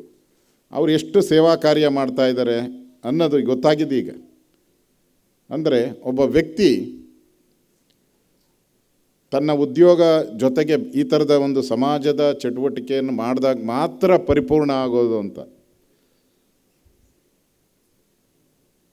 ಪರಿಪೂರ್ಣತೆ ಬರುವಂಥದ್ದು. ಅಂದರೆ ಫುಲ್ ಮನುಷ್ಯ ಮುಖ ಎಷ್ಟು ಚೆನ್ನಾಗಿದೆಯಪ್ಪ, ಅವನ ಮುಖ, ಮೂಗು ಎಷ್ಟು ಚೆನ್ನಾಗಿದೆ, ಕಣ್ಣುಗಳು ಎಷ್ಟು ಚೆನ್ನಾಗಿದೆ, ನೋಡೋಕ್ಕೆ ಭಾಳ ಸುಂದರವಾಗಿದೆ ಮುಖ. ಅದ್ರ ಕಾಲಿಲ್ಲ ಅಂತ ಹೇಳಿದ್ರೆ ಅಪರಿಪೂರ್ಣ ಆಗಲ್ಲ. ಮನುಷ್ಯ ಅಂದಮೇಲೆ ಕಾಲು ಇರಬೇಕು, ಕೈ ಇರಬೇಕು, ದೇಹ ಎಲ್ಲ ಇದ್ದು ಕರೆಕ್ಟಾಗಿದ್ದರೆ ಪರಿಪೂರ್ಣ. ಹಾಗೆ ನಾವು ಇಂಡಸ್ಟ್ರೀಸ್ ಮಾಡ್ತೀರಿ, ಮಾಡಬಾರ್ದು ಅಂತಲ್ಲ, ಮಾಡಬೇಕು, ಎಲ್ಲ ವಿದ್ಯೆನೂ ಇರಬೇಕು. ಆದರೆ ನಮ್ಮ ಸಮಾಜಕ್ಕೆ ನಾ ಏನು ಕೊಟ್ಟೆ ಅನ್ನೋದನ್ನು ಯೋಚನೆ ಮಾಡಬೇಕು. ಸಮಾಜಕ್ಕೆ ನಾನೇನು ಮಾಡಿದ್ದೀನಿ ಇದನ್ನು ಕೂಡ ಒಂದು ಸರಿ ಯೋಚನೆ ಮಾಡಬೇಕು. ಕೊನೆಯೊಳಗೆ ಹೋಗೋವಾಗ, ಕೊನೆ ಹೋಗ್ತಿರಲ್ಲ ಆವಾಗ ಯೋಚನೆ ಮಾಡ್ತಾರೆ, ಏನಾದರೂ ಮಾಡಬೇಕಾಗಿತ್ತು ದೇವರೇ, ಇನ್ನೊಂದು ಸ್ವಲ್ಪ ಎಕ್ಸ್ಟೆಂಡ್ ಮಾಡು ನಂದು ಟೈಮು ಅಂತ ಕೇಳ್ತಾರೆ. ಯಾರ ಕೈಲೂ ಆಗಲ್ಲ. ಅದಕ್ಕೆ ಅವಾಗ ಟೈಮ್ ಕಾಯಕ್ಕೆ ಹೋಗೋದು ಬೇಡ. ಕನ್ನಡದ ಕೆಲಸ ಮಾಡಬೇಕು, ಇವಾಗೇ ಮಾಡಿ ಕನ್ನಡದ ಕೆಲಸ. ಭಾಷೆಗೆ ಕೆಲಸ ಮಾಡಬೇಕು, ಕನ್ನಡದ ಭಾಷೆಗೆ ಈಗಲೇ ಕೆಲಸ ಮಾಡೋಣ. ಮುಂದೆ ಅನ್ನೋದನ್ನು ಬೇಡ, ನಾಳೆ ಅನ್ನೋದು ಬೇಡ. ಈ ಥರದ ಒಂದು ಚಾರ್ಟ್ ಹಾಕ್ಕೊಂಡು ನಾವು ಕನ್ನಡದ ಕೆಲಸವನ್ನು ಮಾಡೋಣ, ಕನ್ನಡದ ಅಭಿವೃದ್ಧಿಗೆ ಕೆಲಸ ಮಾಡೋಣ. ಭಾಷೆ ಉಳಿದ್ರೆ ಮಾತ್ರ ಕರ್ನಾಟಕ. ಭಾಷೆ ಇಲ್ಲ ಅಂದರೆ ಯಾರೂ ನಿಮ್ಮನ್ನು ಗುರುತು ಮಾಡೋಕ್ಕೆ ಸಾಧ್ಯನೇ ಇಲ್ಲ. ಕನ್ನಡದವರು ಅಂತ ಗುರುತು ಮಾಡೋಕ್ಕೆ ನಿಮ್ಮನ್ನು ಸಾಧ್ಯನೇ ಇಲ್ಲ. ಹಾಗೆ ಭಾಷೆ ಯಾರೋ ನಾವು ಬರೆದಿದ್ದ ಭಾಷೆ ಅಲ್ಲ. ಸೋಮಶೇಖರ್ ಅವ್ರು ಏನೋ ಬರೀತಾರೆ, ಚೆಂದಾಗಿ ಮಾತಾಡ್ತಾರೆ ನೋಡಿ, ಬೇಕಾದ್ರೆ ಮಾತಾಡ್ತಾರೆ. ಅವ್ರ ಭಾಷೆ ಅಲ್ಲ ಇದು. ನಮ್ಮ ಅಪ್ಪನ ಭಾಷೆನೂ ಅಲ್ಲ, ನಮ್ಮ ತಾತಂದು ಅಲ್ಲ, ಮುತ್ತಾತಂದು ಅಲ್ಲ. ಯಾರೋ ಪುಣ್ಯಾತ್ಮ ಯಾವಾಗೋ ಸಾವಿರಾರು ವರ್ಷದ ಇತಿಹಾಸ ಇರ್ತಕ್ಕಂಥ ಭಾಷೆ ಇದು. ಕಷ್ಟ ಬಿದ್ದು ಪರಿವರ್ತನೆ ಆಗಿ ಕನ್ನಡ ಭಾಷೆ ಇಷ್ಟೊಂದು ದೊಡ್ಡದಾಗಿದೆ. ಇದನ್ನು ನಾವು ಮುಳುಗಿಸ್ಬಾರ್ದು. ಭಾಷೆನ ನಾವು ಮುಳುಗಿಸ್ಬಾರ್ದು, ಬೆಳೆಸ್ಕೊಂಡು ಹೋಗ್ಬೇಕು. ಡಾಕ್ಟರ್ ಅಂಬೇಡ್ಕರ್ ಒಂದು ಮಾತು ಹೇಳಿದ್ದಾರೆ, ನಾನು ಯಾರು ಈ ದೇಶದಲ್ಲಿ ತುಳಿತಕ್ಕೆ ಒಳಗಾಗಿದ್ದಾರೆ, ಅನ್ಯಾಯ ಆಗಿದೆ, ಸಮಾಜ ಅವರನ್ನು ಹೊರಗಡೆ ಇಟ್ಟಿದೆ, ಅಂಥವ್ರ ಪರವಾಗಿ ನಾನು ಒಂದು ರಥವನ್ನು ನಾನು ಕಟ್ಟಿ ಹೊರಡ್ತಾ ಇದ್ದೀನಿ. ನಾನು ನಿಮ್ಮ ಕೈಲಿ ಸಾಧ್ಯ ಆದರೆ ಈ ರಥನ ಮುಂದಕ್ಕೆ ಎಳ್ಕೊಂಡು ಹೋಗಿ. ನಿಮ್ಮ ಕೈಲಿ ಸಾಧ್ಯ ಆಗಿಲ್ವಾ, ಅಲ್ಲೇ ಬಿಟ್ಬಿಡಿ, ಎಲ್ಲಿದೆಯೋ ಅಲ್ಲೇ, ಹಿಂದಕ್ಕೆ ಮಾತ್ರ ಎಳಿಬೇಡಿ ಅಂತ ಹೇಳಿದ್ದಾರೆ. ಹಾಗೆ ಕನ್ನಡ ಭಾಷೆನೂ ಕೂಡ ಅಷ್ಟೇ. ನಾವು ಮುಂದುವರ್ಸೋಣ, ಇದನ್ನು ಭಾಷೆನ ಮುಂದುವರ್ಸ್ಕೊಂಡು ಹೋದರೆ ಮಾತ್ರ ಕನ್ನಡತನ, ಕರ್ನಾಟಕ ಇವೆಲ್ಲ ಕೂಡ ನಮ್ಮ ಸಂಸ್ಕೃತಿ ಎಲ್ಲ ಇದರಲ್ಲಿ ಒಂದಕ್ಕೊಂದು ತಾಳ ಇದೆ, ಮೇಳ ಇದೆ. ಆ ದೃಷ್ಟಿಯಿಂದ ಇದನ್ನು ಬೆಳೆಸೋವಂಥದ್ದಕ್ಕೆ ಇವತ್ತು ಕರ್ನಾಟಕ ವಾಣಿಜ್ಯ ಮಂಡಳಿ ಒಳ್ಳೆಯ ಪ್ರಯತ್ನ ಮಾಡಿದೆ. ಮುಂದಿನ ವರ್ಷ ಇಲ್ಲಿ ಬರಬೇಕಾದ್ರೆ ಇನ್ನಷ್ಟು ಸುಂದರವಾಗಿ, ಕೋವಿಡ್ ಇರೋ ಕಾರಣಕ್ಕೋಸ್ಕರ ಸ್ವಲ್ಪ ಎಲ್ಲ ಸಮಸ್ಯೆಗಳು ಎಲ್ಲ ಇದೆ. ಸಮಸ್ಯೆಗಳ ಮಧ್ಯೆನೂ ಬದುಕ್ತಾ ಇದ್ದೀರಿ, ಗೊತ್ತಿಲ್ಲ ನಾಳೆ ಏನಾಗುತ್ತೋ ಅಂತ. ಯಾರೋ ಹೇಳ್ತಾಯಿದ್ರು ನೆನ್ನೆ ಒಬ್ಬರು ಪತ್ರಕರ್ತರು, ಹೋಟ್ಲಲ್ಲಿ ಅದೇನೋ ಟಿಪ್ಸ್ ಕೊಡ್ತಾರಲ್ಲ, ಅದು ಜಾಸ್ತಿ ಕೊಡೋಕ್ಕೆ ಶುರುವಾಗ್ಬಿಟ್ಟಿದೆಯಂತೆ. ಮೊದಲೆಲ್ಲ 5 ರೂಪಾಯಿ 2 ರೂಪಾಯಿ ಕೊಡ್ತಾಯಿದ್ರು, ಈಗ 10 ರೂಪಾಯಿ ಕೊಡ್ತಾರಂತೆ. ದಾನ ಮಾಡೋದನ್ನು ಕೂಡ. ಅದಕ್ಕೆ ಕೋವಿಡ್ ಬಂದು ಹಲವಾರು ಪರಿವರ್ತನೆಗಳು ಕೂಡ ತಂದಿದೆ, ನೂರಾರು ಕಷ್ಟಗಳನ್ನು ತಂದಿದೆ ನಮ್ಮ ಮಧ್ಯೆ. ಇನ್ನೂ ಏನೇನಾಗುತ್ತೋ ಗೊತ್ತಿಲ್ಲ. ನೆನ್ನೆನೂ ಮೀಟಿಂಗ್ ಮಾಡಿದ್ದೀರಿ ಮುಖ್ಯಮಂತ್ರಿಗಳ ಜೊತೆ. ಸೌತ್ ಆಫ್ರಿಕಾದಲ್ಲಿರೋದು ಎಲ್ಲೆಲ್ಲಿ ಹೋಗುತ್ತೋ ಇನ್ನೂ ಗೊತ್ತಿಲ್ಲ. ಈಗಾಗಲೇ 10 ದೇಶವನ್ನು ದಾಟಿದೆ. ಅದು ಯಾವ್ಯಾವ ದೇಶಕ್ಕೆ ಬರುತ್ತೋ ಗೊತ್ತಿಲ್ಲ. ಅದರ ಮಧ್ಯೆನೂ ಬದುಕಬೇಕು, ಅದರ ಮಧ್ಯೆನೂ ಸಾಧನೆಯನ್ನು ಮಾಡಬೇಕು. ಆ ಸಾಧನೆಯನ್ನು ಮಾಡೋ ಜೊತೆಗೆ ನಮ್ಮ ಭಾಷೆ ಇದು ಭಾಳ ಪ್ರಮುಖ.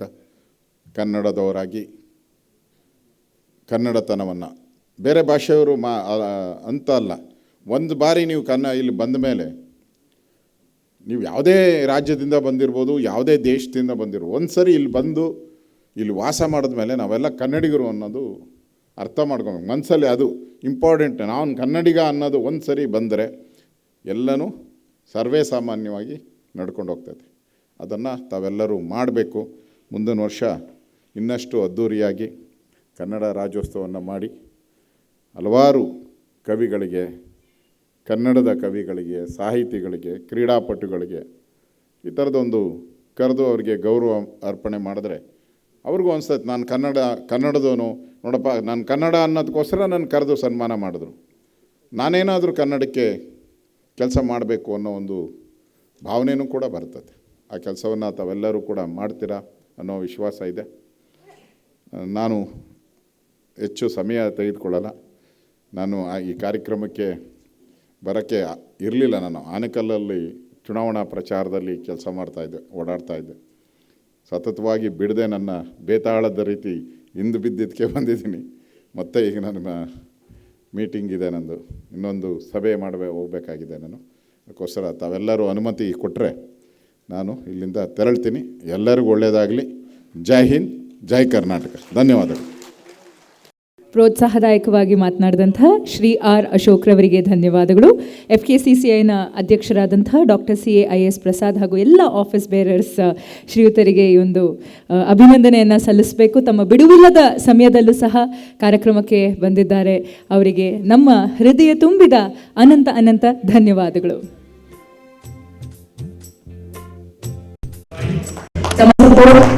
ನಮ್ಮ ಕರ್ನಾಟಕ ವಾಣಿಜ್ಯ ಮತ್ತು ಕೈಗಾರಿಕಾ ಮಹಾಸಂಸ್ಥೆ ಮೇಲೆ ಹೀಗೆ ಇರಲಿ ಅಂತ ನಾವು ಆಶಿಸ್ತೀವಿ ಸರ್.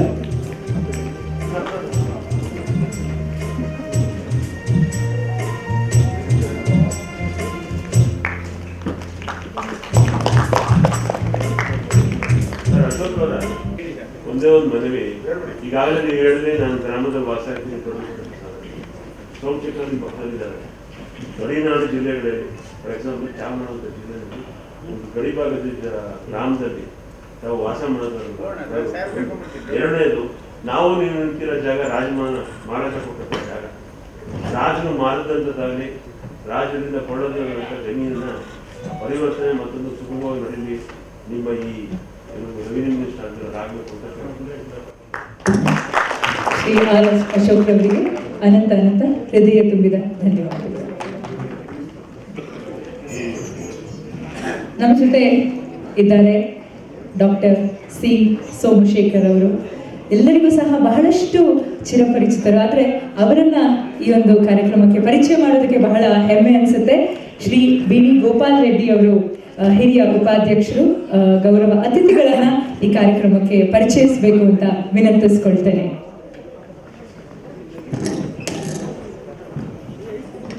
ಎಲ್ಲರಿಗೂ ನಮಸ್ಕಾರ. ವೇದಿಕೆ ಮೇಲಿರುವ ಎಲ್ಲ ಗಣ್ಯರೇ ಹಾಗೂ ನನ್ನ ಸ್ನೇಹಿತರೆ, ನಮ್ಮ ಸೋಮಶೇಖರ್ ಅವರಿಗೆ ನಾವು ಇಂಟ್ರೊಡ್ಯೂಸ್ ಮಾಡೋ ಕೆಲಸನೇ ಬೇಕಾಗಿಲ್ಲ ಅಂತ ನನ್ನ ಭಾವನೆ. ಯಾಕೆಂದರೆ ಅಲ್ಲಿ ಅವರು ಎಲ್ಲ ಜಿಲ್ಲೆಗಳಲ್ಲೂ ಪ್ರವಾಸ ಮಾಡಿ ಎಲ್ಲ ಜಿಲ್ಲೆಗಳಲ್ಲೂ ಒಳ್ಳೆ ಕೆಲಸ ಮಾಡಿ ಒಳ್ಳೆ ಹೆಸರು ತಗೊಂಡಿದ್ದಾರೆ. ಅಂದರೆ ನನ್ನ ಅನುಭವ ಅಂದರೆ ನಮಗೆ ಅವರು 1978-80 ಇಸ್ವಿಯಲ್ಲಿ ನಮ್ಮ ತಂದೆಯವ್ರಿಗೆ ಪರಿಚಯ ಆದರು. ಆವಾಗಿಂದ ಅವ್ರಿಗೂ ನಮ್ಮ ಫ್ಯಾಮಿಲಿಗೆ ಹೊಂದಾಣಿಕೆ ಇದೆ. ಅಂದರೆ ನಮ್ಮ ಹಳ್ಳಿಯಲ್ಲಿ ಒಂದು ಸ್ಕೂಲ್ಗೆ ಜಾಗ ಬೇಕಾಗಿತ್ತು, ಮತ್ತು ಒಂದು ಲಯನ್ ಹಾಸ್ಪಿಟ್ಲಿಗೂ ಒಂದು ಜಾಗ 2 ಎಕರೆ ಜಾಗ ಬೇಕಾಗಿತ್ತು. ಇಮಿಡಿಯೇಟ್ ಆಗಿ ಸಾರ್ವಜನಿಕರಿಗೆ ಅನುಕೂಲ ಆಗೋಂಗಿದ್ರೆ ಬನ್ನಿ ರೆಡ್ಡಿ ಅವರೇ ಮಾಡಿಕೊಡ್ತೀವಿ ಅಂತ ವಿತಿನ್ 1 ವೀಕಲ್ಲಿ ನಮಗೆ ಅದನ್ನೆಲ್ಲ ಸ್ಯಾಂಕ್ಷನ್ ಮಾಡಿ ಆರ್ಡರ್ನೆಲ್ಲ ನಮಗೆ ಕೊಟ್ಟಿದ್ದಾರೆ. ಮತ್ತು ಇದೇ ಥರ ಅವರು ಗಡಿ ಭಾಗಗಳಲ್ಲಿ ಪ್ರಾಧಿಕಾರದಲ್ಲಿ ಅವರು ಕೆಲಸ ಮಾಡ್ತಾ ಇದ್ದಾರೆ. ಇವಾಗ ಸಿಟಿ ಡೆವಲಪ್ ಮಾಡಿದ್ದಾರೆ.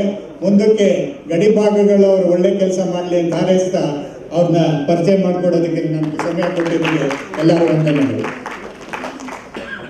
ಗೋಪಾಲ್ ರೆಡ್ಡಿರವರಿಗೆ ಧನ್ಯವಾದಗಳನ್ನು ಹೇಳ್ತಾ ನಾವೆಲ್ಲರೂ ಬಹಳಷ್ಟು ಕಾತುರವಾಗಿ ಕಾಯ್ತಾ ಇದ್ದೇವೆ ಡಾಕ್ಟರ್ ಸಿ ಸೋಮಶೇಖರ್ ಅವರ ಮಾತನ್ನ ಕೇಳೋದಕ್ಕೆ.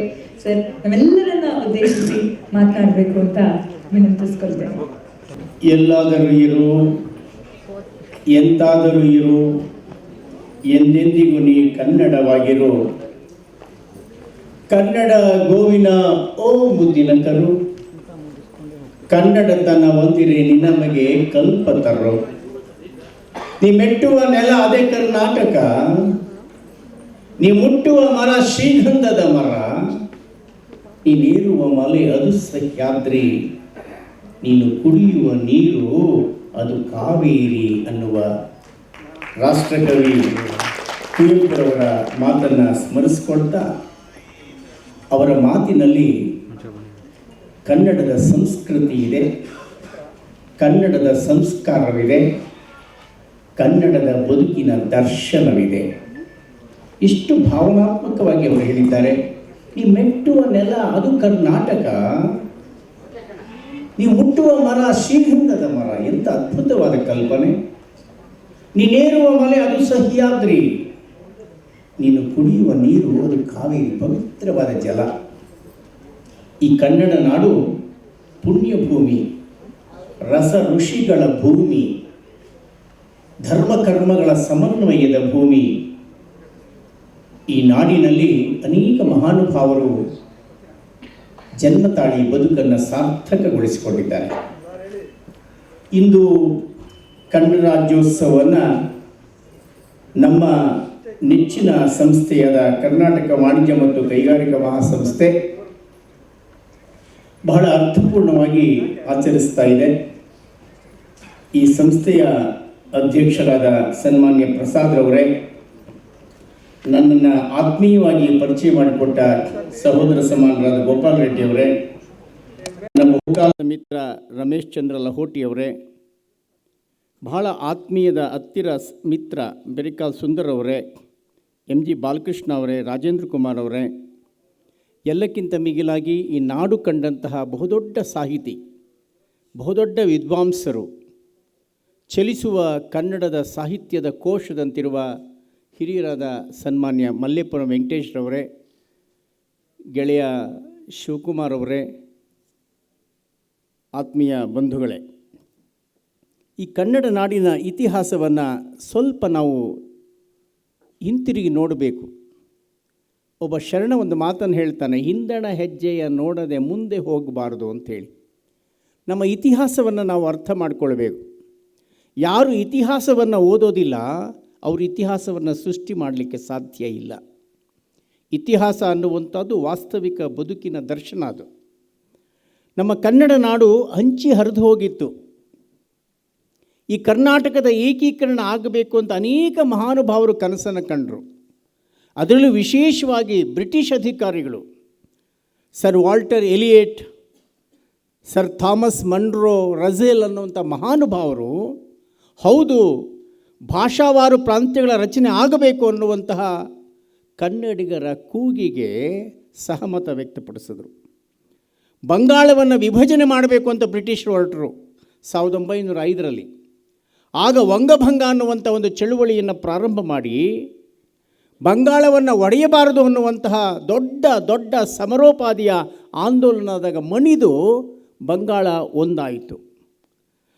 ನಂತರ ಕರ್ನಾಟಕ ವಿದ್ಯಾವರ್ಧಕ ಸಂಘ 1890ರಲ್ಲಿ ಧಾರವಾಡದಲ್ಲಿ ಪ್ರಾರಂಭ ಆಗಿ ಕನ್ನಡದ ಏಕೀಕರಣದ ಕೂಗಿಗೆ ಒಂದು ನಾಂದಿಯನ್ನು ಹಾಡಿತು. ಕನ್ನಡ ಸಾಹಿತ್ಯ ಪರಿಷತ್ತು 1915ರಲ್ಲಿ ಪ್ರಾರಂಭ ಆಯಿತು.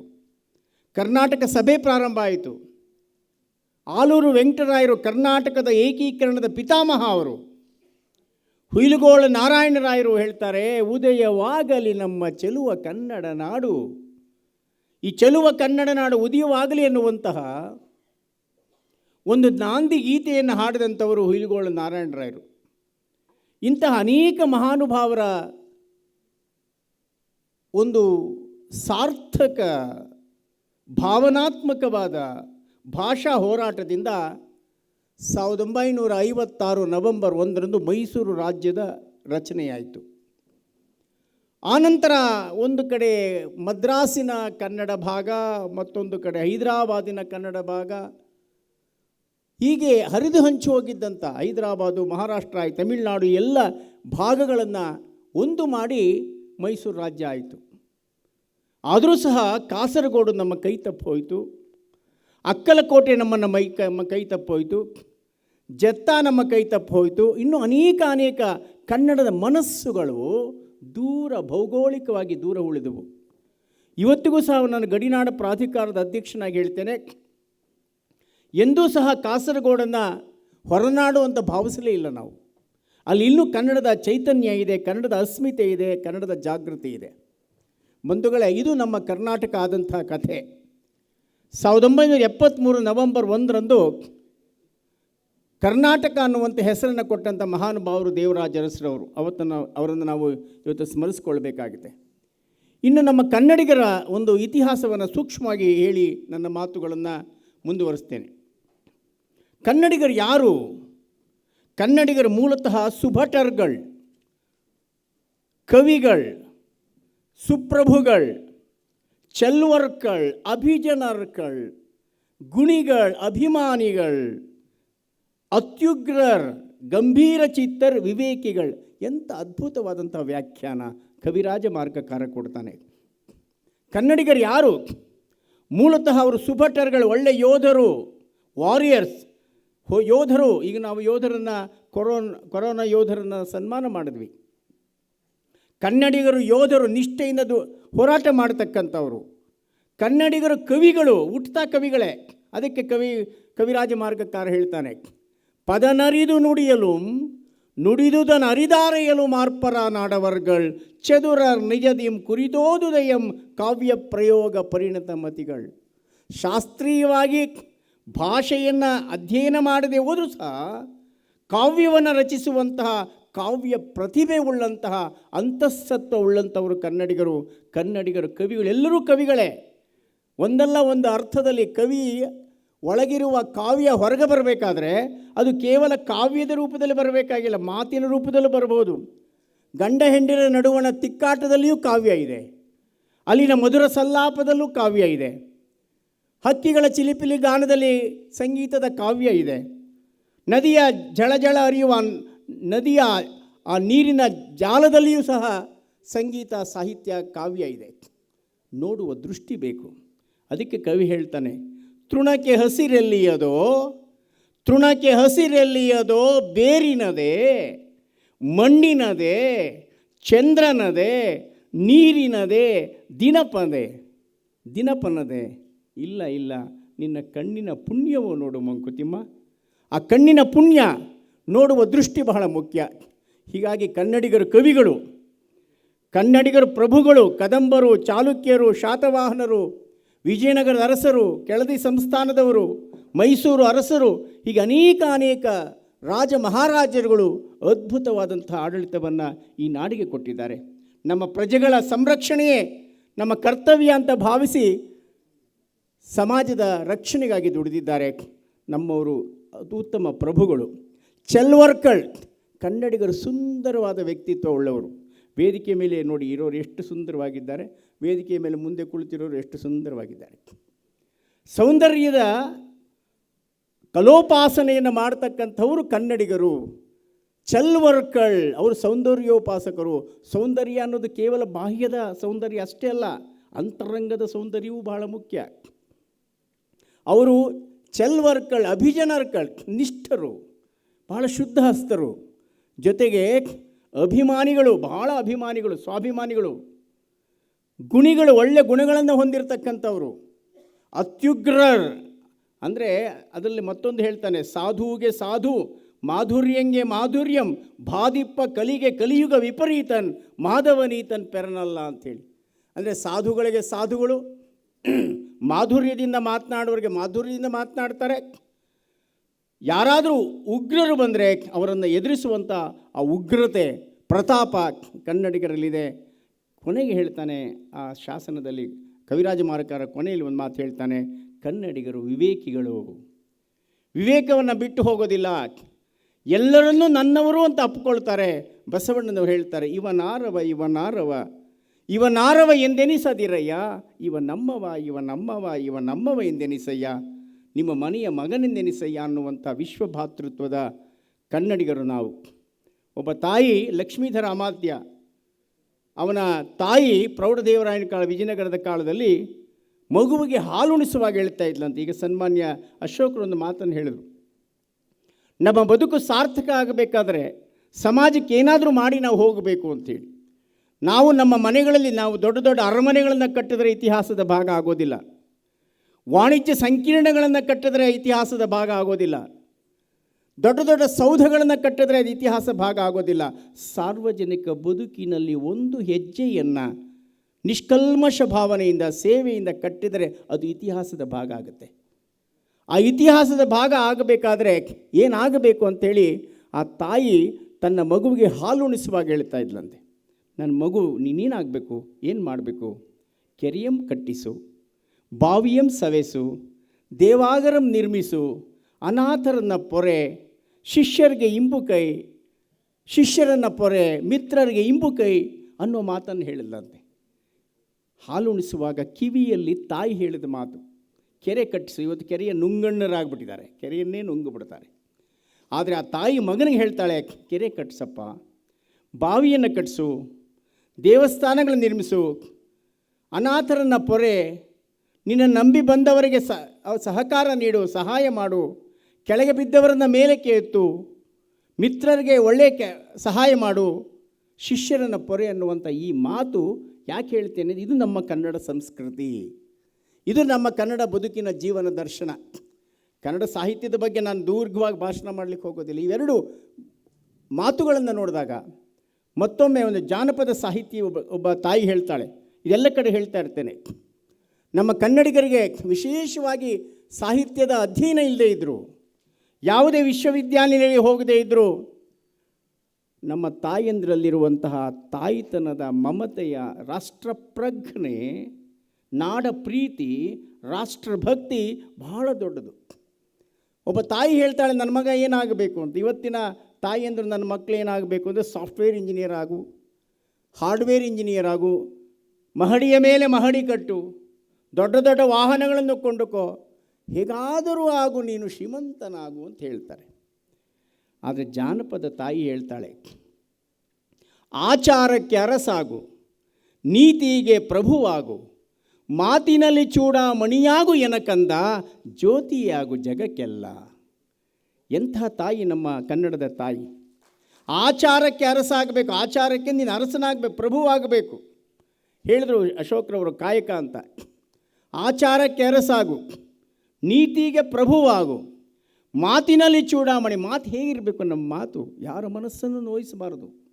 ಮೃದುವಚನವೇ ಸಕಲ ಜಪಂಗಳಯ್ಯ, ಮೃದುವಚನವೇ ಸಕಲ ತಪಂಗಳಯ್ಯ, ಸದುವಿನಯವೇ ಸದಾಶಿವನ ಒಲುಮೆಯ್ಯ ಅಂತ ಶರಣರು. ಓದಿ ಬ್ರಾಹ್ಮಣನಾಗು, ಕಾದು ಕ್ಷತ್ರಿಯನಾಗು, ಶೂದ್ರ ವೈಶ್ಯನೇ ಆಗು, ಏನಾದರೂ ಆಗು, ದುಡಿದು ನೀನು ಒಲವಿನಂತಾಗು, ಆದರೆ ಮೊದಲು ನೀನು ಮಾನವನಾಗು ಅಂಥೇಳಿ. ಇದು ಕನ್ನಡ ಸಂಸ್ಕೃತಿ, ಇದು ಕನ್ನಡದ ದರ್ಶನ ಅನ್ನೋ ಮಾತನ್ನು ಈ ಸಂದರ್ಭದಲ್ಲಿ ಹೇಳ್ತಾ, ಕನ್ನಡ ಸಾಹಿತ್ಯದಲ್ಲಿ ದಾಸ ಸಾಹಿತ್ಯ, ವಚನ ಸಾಹಿತ್ಯ, ಜಾನಪದ ಸಾಹಿತ್ಯ, ಈಗ ಅನೇಕ ಸಾಹಿತ್ಯಗಳಿವೆ. ಮಾನವ ಜನ್ಮ ದೊಡ್ಡದು, ಅದನ್ನು ಹಾಳು ಮಾಡಿಕೊಳ್ಳಬೇಡಿರೋ ಹುಚ್ಚಪ್ಪಗಳಿರ ಅಂತಾರೆ ದಾಸರು. ಹಾಗೆ ಬಸವಣ್ಣ ಹೇಳ್ತಾನೆ, ಇವತ್ತು ನಾವು ಪುನೀತರನ್ನು ನೆನೆಸ್ಕೊಳ್ತಾ ಇದ್ದೇವೆ. ಅಕಾಲಿಕ ಮರಣ, ಬದುಕು ಜಟಕಾ ಬಂಡಿ ವಿಧಿಯದರ ಸಾಹೇಬ, ಕುದುರೆ ನೀನವನು ಪೆಳೆದಂತೆ ಪಯಣಿಗರು, ಮದುವೆಗೋ ಮಸಣಕೋ ಹೋಗೆಂದ ಕಡೆಗೋಡು, ಪದಕುಸಿಯ ನೆಲವಿಹುದು ಮಂಕುತಿಮ್ಮ ಅನ್ನುವ ಕವಿವಾಣಿಯಂತೆ ನಮಗೆ ಎಕ್ಸ್ಪೈರಿ ಡೇಟ್ ಇಲ್ಲ. ನಮಗೆ ಹುಟ್ಟಿದ ದಿನಾಂಕ ಗೊತ್ತು, ಎಂದು ಹೋಗ್ತೇವೆ ಅಂತ ಗೊತ್ತಿಲ್ಲ. ಆ ಹಿನ್ನೆಲೆಯಲ್ಲಿ ನಮ್ಮ ಹುಟ್ಟು ಮತ್ತು ಸಾವುಗಳ ನಡುವಣ ನಮ್ಮ ಕದನ, ಕೇವಲ ತಾಯಿ ಗರ್ಭದಿಂದ ಭೂಗರ್ಭದವರೆಗೆ ನಮ್ಮ ಪಯಣ. ಆದರೆ ಅದೆಷ್ಟು ಕದನ, ಅದೆಷ್ಟು ಸಂಭ್ರಮಗಳು, ಅದೆಷ್ಟು ಭ್ರಮೆಗಳು, ಅದೆಷ್ಟು ಮಾಯಾಲೋಕದ ವಿಜೃಂಭಣೆಗಳು. ಒಂದೇ ಒಂದು ವಚನ ಹೇಳಿ ನನ್ನ ಮಾತನ್ನು ಮುಗಿಸ್ತೇನೆ. ಒಬ್ಬ ವಚನಕಾರ ಒಂದು ಮಾತನ್ನು ಹೇಳ್ತಾನೆ, ಆನೆ ಕುದುರೆ ಭಂಡಾರ ಇರ್ದೊಡೇನು, ಆನೆ ಕುದುರೆ ಭಂಡಾರ ಇರ್ದೊಡೇನು, ತಾನುಂಬುದು ಪಡಿಯಕ್ಕಿ ಒಂದಾವಿನ ಹಾಲು ಮಲಗುವುದು ಅರ್ಧ ಮಂಚ. ಎಷ್ಟೇ ಶ್ರೀಮಂತಿಕೆ ಇರಲಿ, ಇವತ್ತು ಈ ವೇದಿಕೆ ಮೇಲೆ ಇರ್ತಕ್ಕಂಥ ಎಲ್ಲರೂ ಮಹಾನ್ ಶ್ರೀಮಂತರೇ, ಅದಕ್ಕೆ ಈ ಸ್ಥಾನವನ್ನು ಅಲಂಕರಿಸಿದ್ದಾರೆ. ಅವ್ರು ಮಾಡಿರುವ ಸೇವೆ, ಅವ್ರು ಮಾಡಿರುವ ತ್ಯಾಗ, ಇಲ್ಲಿರ್ತಕ್ಕಂಥ ಎಲ್ಲರೂ ದೊಡ್ಡ ದೊಡ್ಡ ಮಹಾನುಭಾವರು ಮತ್ತು ಅನೇಕ ಜನ ಈಗಾಗಲೇ ಸೇವೆ ಸಲ್ಲಿಸಿ ಈ ಸಂಸ್ಥೆಯನ್ನು ಕಟ್ಟಿ ಹೋಗಿದ್ದಾರೆ. ಈ ಸಂಸ್ಥೆಯನ್ನು 1916ರಲ್ಲಿ ಸರ್ ವಿಶ್ವೇಶ್ವರಯ್ಯರು ಕಟ್ಟಿದಂತೆ ಇವತ್ತು ನಾವು ಸ್ಮರಿಸ್ಕೊಳ್ತೇವೆ. ಸರ್ ವಿಶ್ವೇಶ್ವರಯ್ಯನ ಯಾಕೆ ಸ್ಮರಿಸ್ಕೊಳ್ತೇವೆ? ಅವರ ಇತಿಹಾಸದ ಒಂದು ಭಾಗ ಆಗಿರೋದ್ರಿಂದ. ಆತ ಹೇಳ್ತಾನೆ, ಆನೆ, ಕುದುರೆ, ಭಂಡಾರ ಎಲ್ಲ ಇದೆಯಪ್ಪ ನಿನಗೆ, ಆದರೆ ಊಟ ಮಾಡೋದು ಎಷ್ಟಪ್ಪ ನೀನು? ಮನೆಯಲ್ಲಿ ನೀವು ಅಡುಗೆ ಮಾಡುವಾಗ ಒಂದು ಪಾವಕ್ಕಿನೂ 2 ಪಾವಕ್ಕಿನೂ ಹಾಕ್ತೀರಿ. ಪಡಿಯಕ್ಕಿ ಒಂದು ಲೋಟ ಹಾಲು ಕುಡಿತೇವೆ. ಮಂಚ ಅರ್ಧ ಮಂಚ, ಹೊಸ್ದಾಗಿ ಮದುವೆ ಆದಾಗ ಪೂರ್ಣ ಮಂಚ, ಆಮೇಲೆ ಬರ್ತಾ ಬರ್ತಾ ಅರ್ಧ ಮಂಚ, ಆಮೇಲೆ ನೋ ಮಂಚ. ಕೊನೆಗೆ ಹೇಳ್ತಾರೆ, ಈ ಸಿರಿಯ ನೆಚ್ಚಿ ಕೆಡಬೇಡ ಮನುಜ, ಒಡಲು ಭೂಮಿಯ ಸಂಘ. ಈ ಒಡಲಿದೆಯಲ್ಲ ಅದು ಭೂಮಿಗೆ ಹೋಗ್ಬಿಡುತ್ತೆ. ನಿನ್ನೆ ನೋಡ್ತಾ ಇದ್ದೆ ಟಿ ವಿನಲ್ಲಿ, ಬೆಳಿಗ್ಗೆ ಸಮಾರಂಭದಲ್ಲಿ ಜ್ಞಾಪಿಸ್ಕೊಂಡೆ, ಯಾರೋ ಒಬ್ಬರು ತೀರಿ ಹೋದಂಥ ಮಹಿಳೆಯ ಹೆಬ್ಬೆಟ್ಟನ್ನು ಹಾಕಿಸ್ಕೊಂಡು ಕರಾರು ಪತ್ರಕ. ಇಂಥ ನಮ್ಮ ದೌರ್ಭಾಗ್ಯ, ಮಾನವೀಯತೆಯ ದೌರ್ಭಾಗ್ಯ ಇದು. ಒಡಲು ಭೂಮಿಯ ಸಂಘ ಹೋಯಿತು. ನಮ್ಮ ಒಡಲು ಹೋದ್ಮೇಲೆ ಯಾರೂ ಕೇಳೋದಿಲ್ಲ. ಒಡವೆ ತಾನೇನಪ್ಪುದು. ಅದು ಯಾರ್ಯಾರು ಒಬ್ಬ ತಂದೆ ಸತ್ತಾಗ ಮಕ್ಕಳೆಲ್ಲ ಒಂದು 5 ನಿಮಿಷ ಅಳ್ತಾರೆ, 10 ನಿಮಿಷ ಅಳ್ತಾರೆ. ಈಗ ಸ್ವಲ್ಪ ಕಡಿಮೆ ಅಂತ ಕಾಣುತ್ತೆ. ಮೊದಲು ಗಂಟೆಗಟ್ಟಲೆ ದಿನಗಟ್ಟಲೆ ಅಳ್ತಾಯಿದ್ರು. ಆಮೇಲೆ ಅಪ್ಪ ಎಲ್ಲಿಟ್ಟಿದ್ದಾನೆ, ಯಾವ ಬ್ಯಾಂಕಲ್ಲಿ ಎಷ್ಟು ದುಡ್ಡು. ಒಡವೆ ತಾನೇನಪ್ಪುದು. ಕೈ ಹಿಡಿದ ಸತಿಯೂ ಪರರ ಸಂಘ. ಕೈ ಹಿಡಿದ ಪತ್ನಿ ಮಕ್ಕಳ ಅಧೀನಲಾಗ್ತಾಳೆ, ಸೊಸೆಯಂದ್ರ ಅಧೀನರಾಗ್ತಾರೆ. ಕೊನೆಗೆ ಹೇಳ್ತಾನೆ ಆ ಶರಣ, ಸಾವಿನ ಸಂಗಡ ಯಾರೂ ಇಲ್ಲ ಕಾಣ ಅಂತೇಳಿ. ಈ ಬದುಕಿನಲ್ಲಿ ನಮ್ಮ ಜೊತೆಯಲ್ಲಿ ಬರ್ತಕ್ಕಂಥದ್ದು ನಾವು ಮಾಡುವ ಪುಣ್ಯ ಮತ್ತು ನಾವು ಮಾಡುವ ಒಳ್ಳೆಯ ಕೆಲಸ ಅನ್ನೋ ಮಾತನ್ನು ಹೇಳ್ತಾ, ಅದಕ್ಕೆ ಕವಿ ಹೇಳ್ತಾನೆ, ಮರಣದ ಮುಂದೇನು, ಪ್ರೇತವೋ ಭೂತವೋ ಪುನರ್ಜನ್ಮವೋ, ಸ್ವರ್ಗವೋ ನರಕವೋ, ಹೋಗಿ ಬಂದವರಿಲ್ಲ ವರದಿ ತಂದವರಿಲ್ಲ. ಸ್ವರ್ಗ ನರಕ ಎಲ್ಲ ಬರೀ ಕಲ್ಪನೆ ಅನ್ನೋ ಮಾತನ್ನು ಹೇಳ್ತಾ, ನನ್ನ ಗೆಳೆಯ ಕಿರಣ್ ಅವರು ಸದಾಕಾಲ ಬಹಳ ಕ್ರಿಯಾಶೀಲರಾಗಿ ಕೆಲಸ ಮಾಡ್ತಾ ಇರ್ತಾರೆ. ಅವರು ಸಹ ಈ ಸಮಾರಂಭಕ್ಕೆ ಬರಲಿಕ್ಕೆ ಕಾರಣ. ಶಿವಕುಮಾರ್ ಎಲ್ಲೋ ಹೊರಟೋದ್ರು, ಅವರು ಮಿನಿಸ್ಟ್ರ್ ಬಂದ ತಕ್ಷಣ ಅವ್ರ ಜೊತೆಲಿ ಹೊರಟೋಗ್ಬಿಟ್ಟಿದ್ದಾರೆ. ಮತ್ತು ಅನೇಕ ನಮ್ಮ ಕ್ರಿಸ್ತಾ ಇದ್ದಾರೆ, ಬುರ್ಜಿ ಇದ್ದಾರೆ ಭಾಳ, ಮತ್ತು ಅವರ ಶ್ರೀಮತಿಗಳೆಲ್ಲ ಇದ್ದಾರೆ. ಅವರೆಲ್ಲರೂ ನಮಗೆ ಬಹಳ ಆತಿಥ್ಯ. ಇದೊಂದು ನಮ್ಮ ಮನೆಗೆ ಬಂದಂಗಿದೆ. ನಾನೀಗ ಇಲ್ಲಿ ಬಾಡಿಗೆದಾರ ಬೇರೆ. ನಾನೇನಾದರೂ ಒಂದು ವೇಳೆ ಈ ಸಮಾರಂಭಕ್ಕೆ ಬರೋಲ್ಲ ಅಂದರೆ ಅವರು ನೀರಲ್ಲಿ ಕಡಿತ ಮಾಡ್ತಾರೋ, ವಿದ್ಯುತ್ತಲ್ಲಿ ಕಡಿತ ಮಾರೋ ಅನ್ನುವ ಒಂದು ಭೀತಿಯಿಂದ ಮತ್ತು ಪ್ರೀತಿಯಿಂದ ಇಲ್ಲಿಗೆ ಬಂದಿದ್ದೇನೆ. ಕನ್ನಡಕ್ಕೆ ಒಳ್ಳೆಯದಾಗಲಿ, ಸಿರಿಗನ್ನಡಂ ಗೆಲ್ಗೆ, ಸಿರಿಗನ್ನಡಂ ಬಾಳ್ಗೆ. ಆಮೇಲೆ ಇನ್ನೊಂದು ಹೇಳಿದರು ಅಶೋಕ್ರವರು, ನಿಮ್ಮ ಈ ಸಂಸ್ಥೆ ಏನಾದರೂ ಸಾಂಸ್ಕೃತಿಕವಾಗಿ ಮಾಡಬೇಕು ಅಂತ. ನಾನು ಪ್ರಸಾದವ್ರಲ್ಲಿ ಪ್ರಾರ್ಥನೆ ಮಾಡಿ, ಪ್ರಸಾದ್ ಬಹಳ ಉದಾರಿಗಳು. ನಮ್ಮ ಗಡಿನಾಡು ಪ್ರಾಧಿಕಾರಕ್ಕೆ ನೀವು ಸ್ವಲ್ಪ ಸಹಾಯ ಮಾಡಿ, ಗಡಿ ಭಾಗದಲ್ಲಿ ಒಂದು 4-5 ಕನ್ನಡ ಶಾಲೆಗಳನ್ನು ನೀವು ದತ್ತು ತೆಗೆದುಕೊಳ್ಳಿ. ಅದು ಬಹಳ ಒಳ್ಳೆಯ ಕೆಲಸ ಆಗುತ್ತೆ. ದಯವಿಟ್ಟು ಚಪ್ಪಾಳೆ ತಟ್ಟಿ. ಒಂದು 4-5 ಶಾಲೆಗಳನ್ನು ನೀವು ಸೇರಿ ದತ್ತು ತೆಗೆದುಕೊಳ್ಳೋಣ. ನೀವು ಕೊಡೋ ಪ್ರಶಸ್ತಿ ಹಣ ಎಲ್ಲಿ ಹೋಗುತ್ತೋ ಗೊತ್ತಿಲ್ಲ. 4 ಗಡಿ ಭಾಗದಲ್ಲಿರುವ ಕನ್ನಡ ಶಿಥಿಲಗೊಂಡಿರುವಂಥ ಶಾಲೆಗಳಿಗೆ ಕಟ್ಟಡಗಳನ್ನ ಕಟ್ಟಲಿಕ್ಕೆ, ಅಲ್ಲಿ ಸಾಂಸ್ಕೃತಿಕ ಭವನಗಳು ಕಟ್ಟೋದಕ್ಕೆ ಅಂಥ ಶಾಲೆಗಳನ್ನು ದತ್ತು ತೆಗೆದುಕೊಳ್ಳೋಣ.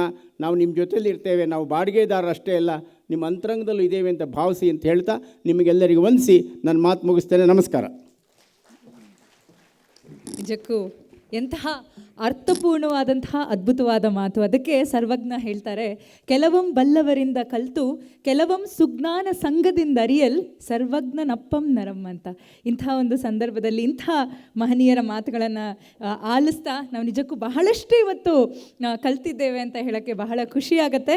FKCCIನ ಅಧ್ಯಕ್ಷರಾದಂತಹ ಡಾಕ್ಟರ್ CA IS ಪ್ರಸಾದ್ ಹಾಗೂ ಎಲ್ಲ ಆಫೀಸ್ ಬೇರರ್ಸ್ ಶ್ರೀಯುತರಿಗೆ ಗೌರವ ಸಮರ್ಪಣೆ ಮಾಡಬೇಕು ಅಂತ ವಿನಂತಿಸ್ಕೊಳ್ತೇವೆ. ನುಡಿದರೆ ಮುತ್ತಿನ ಹಾರದಂತಿರಬೇಕು, ನುಡಿದರೆ ಸ್ಫಟಿಕದ ಶಲಾಖೆಯಂತಿರಬೇಕು, ನುಡಿದರೆ ಮಾಣಿಕ್ಯದ ದೀಪ್ತಿಯಂತಿರಬೇಕು, ನುಡಿದರೆ ಲಿಂಗವೇ ಮೆಚ್ಚಿ ಅಹುದು ಅಹುದು ಎನ್ನಬೇಕು. ಅದು ಡಾಕ್ಟರ್ C ಸೋಮಶೇಖರ್ ಅವರು. ಅವರ ಬಿಡುವಿಲ್ಲದ ಸಮಯದಲ್ಲೂ ಸಹ ಕಾರ್ಯಕ್ರಮಕ್ಕೆ ಬಂದಿದ್ದಾರೆ. ಶ್ರೀಯುತರಿಗೆ ನಮ್ಮ ಅನಂತ ಹೃದಯ ತುಂಬಿದ ಧನ್ಯವಾದಗಳು.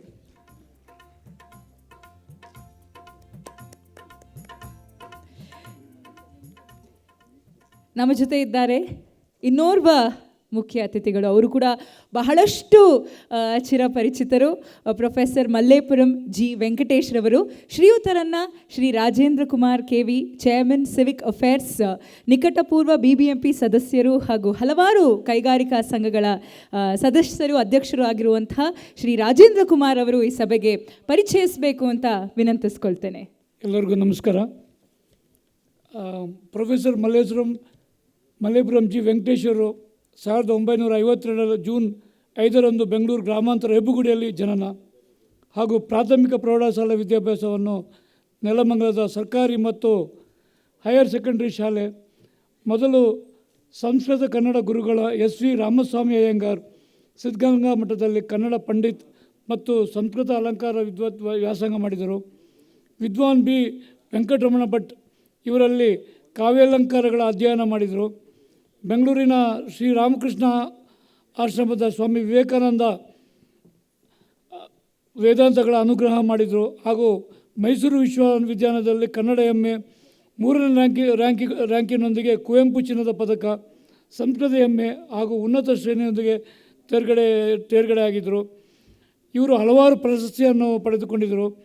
ಸಂಸ್ಕೃತಿ ಸನ್ಮಾನ ಪ್ರಶಸ್ತಿ, ಅಮ್ಮೆಂಬಳ ಶಂಕರನಾರಾಯಣನಾದದ ಪ್ರತಿಷ್ಠಾನದ ಅಮ್ಮೆಂಬಳ ಪ್ರಶಸ್ತಿ, 2020ರಲ್ಲಿ ಹಾವೇರಿಯ ಬಸವ ಕೇಂದ್ರದ ಶ್ರೀ ಹೊಸಮಠದಿಂದ ಡಾಕ್ಟರ್ ಶ್ರೀಮಠ ಪ್ರಶಸ್ತಿ, ಕನ್ನಡ ಸಾಹಿತ್ಯ ಪರಿಷತ್ತಿನ ಅಜೀವ ಸದಸ್ಯ ಪುರಸ್ಕಾರ, ಸಾಗರದ ಪ್ರಜ್ಞಾಭಾರತಿ ವಿದ್ಯಾಮಂದಿರದ ವಿದ್ವಾನ್ N ರಂಗನಾಥ ಶರ್ಮ ಸಂಸ್ಕೃತಿ ಪುರಸ್ಕಾರ ಹಾಗೂ ಕನ್ನಡ ಸಾಹಿತ್ಯ ಪರಿಷತ್ ಕೊಡಮಾಡುವ ನೃಪತುಂಗ ಸಾಹಿತ್ಯ ಪ್ರಶಸ್ತಿ 2021ರಲ್ಲಿ ಪ್ರಸ್ತಾವವಾಗಿದೆ. ಇವರಿಗೆ ನಾನು FKCA ಪರವಾಗಿ ವಂದನೆಗಳನ್ನು ಅರ್ಪಿಸ್ತೇನೆ. ಸಭೆಗೆ ನಮಸ್ಕಾರ. 66ನೇ ಕನ್ನಡ ರಾಜ್ಯೋತ್ಸವದ ಈ ಸಂಭ್ರಮಾಚರಣೆಯನ್ನು ಕರ್ನಾಟಕ ವಾಣಿಜ್ಯ ಮತ್ತು ಕೈಗಾರಿಕಾ ಮಹಾಸಂಸ್ಥೆ ನಡೆಸ್ತಾ ಇದೆ.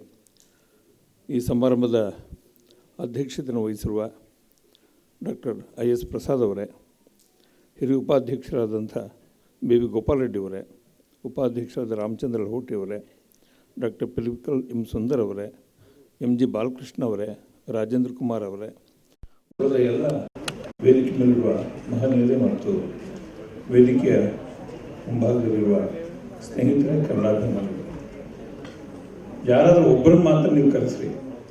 ಸೋಮಶೇಖರ್ ಅವರು ಮಾತಾಡಿದ ಮೇಲೆ ನಾವು ಮಾತಾಡೋಕ್ಕಾಗಲ್ಲ. ಏಕೆಂದರೆ ನಾನು ಅವ್ರ ಜೊತೆಗೆ ಹೇಳ್ತಾ ಇದ್ದೆ, ನೀವು ಆಡಳಿತ ಎಷ್ಟು ಸಾಮರ್ಥ್ಯ ಇದೆಯೋ ವಿದ್ವತ್ತು ಅಷ್ಟೇ ಇದೆ. ವಿದ್ವತ್ತು ಮತ್ತು ಆಡಳಿತ ಎರಡು ಒಟ್ಟು ಕೂಡಿರುವ ಒಂದು ಸಂಗಮ, ಅದು ಡಾಕ್ಟರ್ ಸಿ. ಅವರಷ್ಟು ಚೆನ್ನಾಗಿ ಮಾತಾಡಿದ ಮೇಲೆ ಯಾರೇ ಎಷ್ಟೇ ಒಬ್ಬ ಒಳ್ಳೆಯ ಅಧ್ಯಾಪಕನಾಗಿದ್ದರು, ಒಬ್ಬ ಪ್ರಾಧ್ಯಾಪಕನಾಗಿದ್ದರು, ಅವರಷ್ಟು ಚೆನ್ನಾಗಿ ಮಾತಾಡೋದು ಕಷ್ಟ. ದೊಡ್ಡ ಒಬ್ಬ ಸಂಗೀತಗಾರ ಒಂದು ಬೈಠಕ್ ನಡೆಸಿದ ಮೇಲೆ ಸುಮ್ಮನೆ ಒಂದು ಸಣ್ಣ ಉದಾಹರಣೆ ಹೇಳ್ತೇನೆ ನಿಮಗೆ. ಕುಂದಗೋಳದಲ್ಲಿ ಪ್ರತಿ ವರ್ಷ ಸಭಾಗಂಧರ್ವ ಪುಣ್ಯತಿಥಿ ನಡೆಯುತ್ತೆ. ಭೀಮಸೇನ್ ಜೋಶಿಯವರ ಗುರುಗಳು ಅವರ ಹೆಸರಲ್ಲಿ ಒಂದು ಪುಣ್ಯತಿಥಿ ನಡೆಯುತ್ತೆ. ಆ ಕಾರ್ಯಕ್ರಮಕ್ಕೆ ನಾನು, ರಾಜು ತರನಾಥ್, ಶಂಕರ ಮುಖೇಶ್ ಪುಣೇಕರ್ ಹೀಗೆ ಸಂಗೀತದ ಅಭಿಮಾನಿ ಹೋಗಿದ್ರು. ಆ ದಿನ ಇದ್ದಿದ್ದು ಪಂಡಿತ್ ಕುಮಾರ ಗಂಧರ್ವರ ಸಂಗೀತ.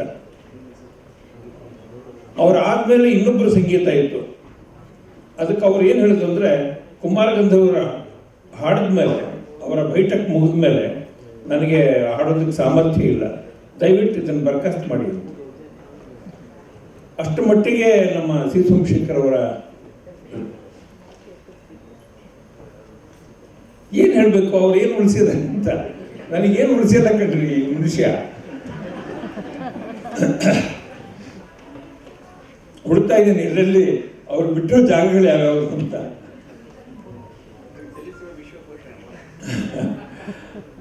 ಎರಡು 2000 ವರ್ಷಗಳ ಕಾಲದ ಈ ಕನ್ನಡ, ಅದರಲ್ಲಿ ಒಂದು ನಿಮಗೆ ಹೇಳಬೇಕು, ಕನ್ನಡದಲ್ಲಿ ಮೊಟ್ಟ ಮೊದಲ ಬಾರಿಗೆ ಬ್ರಹ್ಮಗಿರಿಯಲ್ಲಿ ಅಶೋಕನ ಒಂದು ಶಾಸನ ಇದೆ. ಆ ಶಾಸನವನ್ನು ಕೆತ್ತಿದವನ ಹೆಸರು ಚಪಡ ಅಂತ ಅವನ ಹೆಸರು. ಕನ್ನಡದಲ್ಲಿ ಮೊಟ್ಟ ಮೊದಲ ಬಾರಿಗೆ ಒಂದು ಬ್ರಾಹ್ಮಿ ಅಂದರೆ ಅಕ್ಷರವನ್ನು ಉತ್ತರ ಭಾರತದಿಂದ ದಕ್ಷಿಣ ಭಾರತಕ್ಕೆ ಕ್ರಿಸ್ತಪೂರ್ವ 2ನೇ ಶತಮಾನದಲ್ಲಿ ಬಂದು ಅಕ್ಷರವನ್ನು ಮೊದಲು ಸ್ಥಾಪನೆ ಮಾಡಿದವನು ಆ ಚಪಡ ಅನ್ನುವ ಒಬ್ಬ ವ್ಯಕ್ತಿ. ಅವನಿಂದ ಇಡೀ ದಕ್ಷಿಣ ಕರ್ನಾಟಕದಲ್ಲಿ, ದಕ್ಷಿಣ ಭಾರತದಲ್ಲಿ ಈ ಅಕ್ಷರದ ಆರಂಭ ಆಯಿತು. ಹಾಗಾಗಿ ಅವನೇ ಅದರೊಳಗೆ ಬರೆದಂತೆ ಕನ್ನಡದ ಮೊಟ್ಟ ಮೊದಲ ಕನ್ನಡ ಪದ ಕಾಣಿಸೋದು ಅಶೋಕನ ಬ್ರಹ್ಮಗಿರಿ ಶಾಸನದಲ್ಲಿ. ಅದನ್ನೇ ಡಿ ನರಸಿಂಹಾಚಾರ್ಯರು, ತಿ. ಶ್ರೀಕಂಠಯ್ಯನವರು ಆ ಶಾಸನವೇ, ಆ ಶಾಸನದಲ್ಲಿ ಬಳಕೆ ಆಗಿರುವ ಕನ್ನಡವನ್ನು ನೋಡಿ ಇದು ಕನ್ನಡದ ಉಲ್ಲೇಖ ಇರುವ ಮೊಟ್ಟ ಮೊದಲ ಶಾಸನ ಅಂತ ಹೇಳಿ ನಿರ್ಣಯ ಮಾಡಿದ್ರು. ಇದು ಕನ್ನಡ ಶಾಸ್ತ್ರೀಯ ಭಾಷೆಗೆ ಕೊಡುಗೆ ಕೊಡಬೇಕು, ಶಾಸ್ತ್ರೀಯ ಭಾಷೆಗೆ ಕನ್ನಡ ಕೊಡಬೇಕು ಅನ್ನುವಾಗ ಇದು ಬಹಳ ಮುಖ್ಯವಾದಂಥ ಒಂದು ಆಕರವಾಗಿ ಆಧಾರವಾಗಿ ಆಯಿತು. ಇನ್ನೂ ಕನ್ನಡದಲ್ಲಿ ಶಾಸನಗಳಿವೆ. ನಾವು ಕನ್ನಡಿಗರು ಏನು ಅಂತ ಹೇಳಿದ್ರೆ ಎಲ್ಲರನ್ನು ಒಪ್ಪಿಕೊಳ್ಳುವ ಸ್ವಭಾವದವರು ನಾವು. ಆ ಕಡೆ ತಮಿಳಿನಿಂದ ಬಂದವರು, ಆಂಧ್ರದಿಂದ ಬಂದವರು, ಮಹಾರಾಷ್ಟ್ರದಿಂದ ಬಂದವರು, ಕೇರಳದಿಂದ ಬಂದವರು, ಮಧ್ಯಪ್ರದೇಶದಿಂದ ಬಂದವರು, ಬಂಗಾಳದಿಂದ ಬಂದವರು, ಗುಜರಾತ್ನಿಂದ ಬಂದಂಥವರು, ಕಾಶ್ಮೀರದಿಂದ ಬಂದಂಥವರು, ಎಷ್ಟು ಜನ ಕರ್ನಾಟಕದಲ್ಲಿ ಬಂದು ನೆಲೆಸಿರೋದಕ್ಕೆ. ಇದನ್ನು ವಲಸಿಗರ ಬೀಡು ಅಂತ ನಾನು ಹೇಳಲ್ಲ, ಒಂದು ಸಾಂಸ್ಕೃತಿಕ ಬೀಡು ಅನ್ನೋ ಶಬ್ದಕ್ಕೆ ಎಲ್ಲ ಬಂದು ಒಟ್ಟಿಗೆ ಸೇರೋದು ಅಂತ. 2000 ವರ್ಷಗಳ ಕಾಲ ಭಾರತದ ಬೇರೆ ಬೇರೆ ಭಾಗಗಳಿಂದ ಕರ್ನಾಟಕಕ್ಕೆ ಬಂದು ಇಲ್ಲಿ ನೆಲೆ ನಿಂತರು. ಅವರವರ ಗೋತ್ರಗಳನ್ನು ನೋಡಿದ್ರೆ ಅವರು ಎಲ್ಲಿಂದ ಬಂದರು ಅಂತ ಹುಡುಕಾಟ ಮಾಡಿದ್ರೆ ಕಾಶ್ಮೀರದಿಂದ ಬಂದಿದ್ದಾರೆ 12ನೇ ಶತಮಾನದಲ್ಲಿ, 10ನೇ ಶತಮಾನದಲ್ಲಿ. ಇಷ್ಟು ಮಾತ್ರ ಅಲ್ಲ, ರಾಷ್ಟ್ರಕೂಟರು ನಮ್ಮಲ್ಲಿ ಅವರು ಆಗಲೇ ಹೇಳ್ತಾ ಇದ್ರು ಕವಿರಾಜ ಮಾರ್ಗ ಅಂತ. ಆ ಕವಿರಾಜ ಮಾರ್ಗವನ್ನು ಬರೆದಂಥ ರಾಷ್ಟ್ರಕೂಟದ ನೃಪತುಂಗ ಚಕ್ರವರ್ತಿ ಅವರ ಹಿಂದಿನ 2ನೇ ಕೃಷ್ಣ ಮೊಟ್ಟ ಮೊದಲ ಬಾರಿಗೆ ಇಡೀ ಕರ್ನಾಟಕವನ್ನು ವಿಸ್ತರಣೆ ಮಾಡಿ ಅವನು ಇಲ್ಲಿಂದ ಆಂಧ್ರಕ್ಕೆ ಹೋಗಿ ಅಲ್ಲಿಂದ ಮಧ್ಯಪ್ರದೇಶ ಅವನು ಎಲ್ಲಿವರೆಗೂ ಅಂದರೆ ನೇಪಾಳದವರೆಗೂ ಹೋಗಿ ಕರ್ನಾಟಕವನ್ನು ವಿಸ್ತಾರ ಮಾಡಿದ. ಕರ್ನಾಟಕವನ್ನು ಒಂದು ಇಡೀ ರಾಷ್ಟ್ರಕೂಟ ಅಂದಾಗ ಇಡೀ ರಾಷ್ಟ್ರ. ಕನ್ನಡ ಅನ್ನೋದು ಕೇವಲ ಆ ಕಾಲದಲ್ಲಿ ಹೇಳುವಾಗ ಪುಲಿಗೆರೆ ಒಕ್ಕುಂದ ಪುಲಿಗೆರೆ ನಡುವಣ ನಾಡಿ ಕನ್ನಡದ ತಿರುಳಲ್ಲ. ಈ ಕನ್ನಡ ಅನ್ನೋದು ಕರ್ನಾಟಕದಿಂದ ಇಡೀ ನೇಪಾಳದವರೆಗೂ ವಿಸ್ತಾರವಾಗಿರುವಂಥ ಭೂಭಾಗ ಅಂತ. ಹಾಗಾಗಿ ಬಂಗಾಳದಲ್ಲಿರುವ ಸೇನರು ಕರ್ನಾಟಕದವರು. ಅಂದರೆ ಕನ್ನಡಿಗರು ಎಲ್ಲೆಲ್ಲಿ ಹೋಗಿ ನೆಲೆ ನಿಂತು ಇಡೀ ಕನ್ನಡವನ್ನು ವಿಸ್ತಾರ ಮಾಡಿದ್ರು. ಅದಕ್ಕಾಗಿ ಅವರು ಕವಿ ಸುಭಟರ್ಕಳವರು. ಕುವೆಂಪು ಅವರು ಹೇಳಿದಂಥ ಒಂದು ಪದ್ಯವನ್ನು ಅವರು ಹೇಳ್ತಾ ಇದ್ರು, ಡಾಕ್ಟರ್ ಸಿ ಸೋಮಶೇಖರ್ ಅವರು. ನೀ ಕುಡಿಯುವ ನೀನು ಕಾವೇರಿ, ನೀ ಮುಟ್ಟುವ ಮರ ಶ್ರೀಗಂಧದ ಮರ, ನೀ ಮೆಟ್ಟುವನೆಲ್ಲ ಅದೇ ಕರ್ನಾಟಕ ಅಂತ. ನೀನು ಕರ್ನಾಟಕದಲ್ಲಿ ಇದೆಯಾ ಸರಿ, ನೀನು ಆಂಧ್ರಕ್ಕೆ ಹೋಗ್ತೀಯ, ಆ ನೆಲ ನೀನು ಕರ್ನಾಟಕ ಅಂತ ನೆನ್ಪಿಟ್ಕೊ. ನೀನು ಅಲ್ಲಿ ಗೋದಾವರಿ ನೀರು ಕುಡಿತೀಯ, ಅದನ್ನು ನೀವು ಕಾವೇರಿ ಅಂತಲೇ ತಿಳಿಬೇಕು.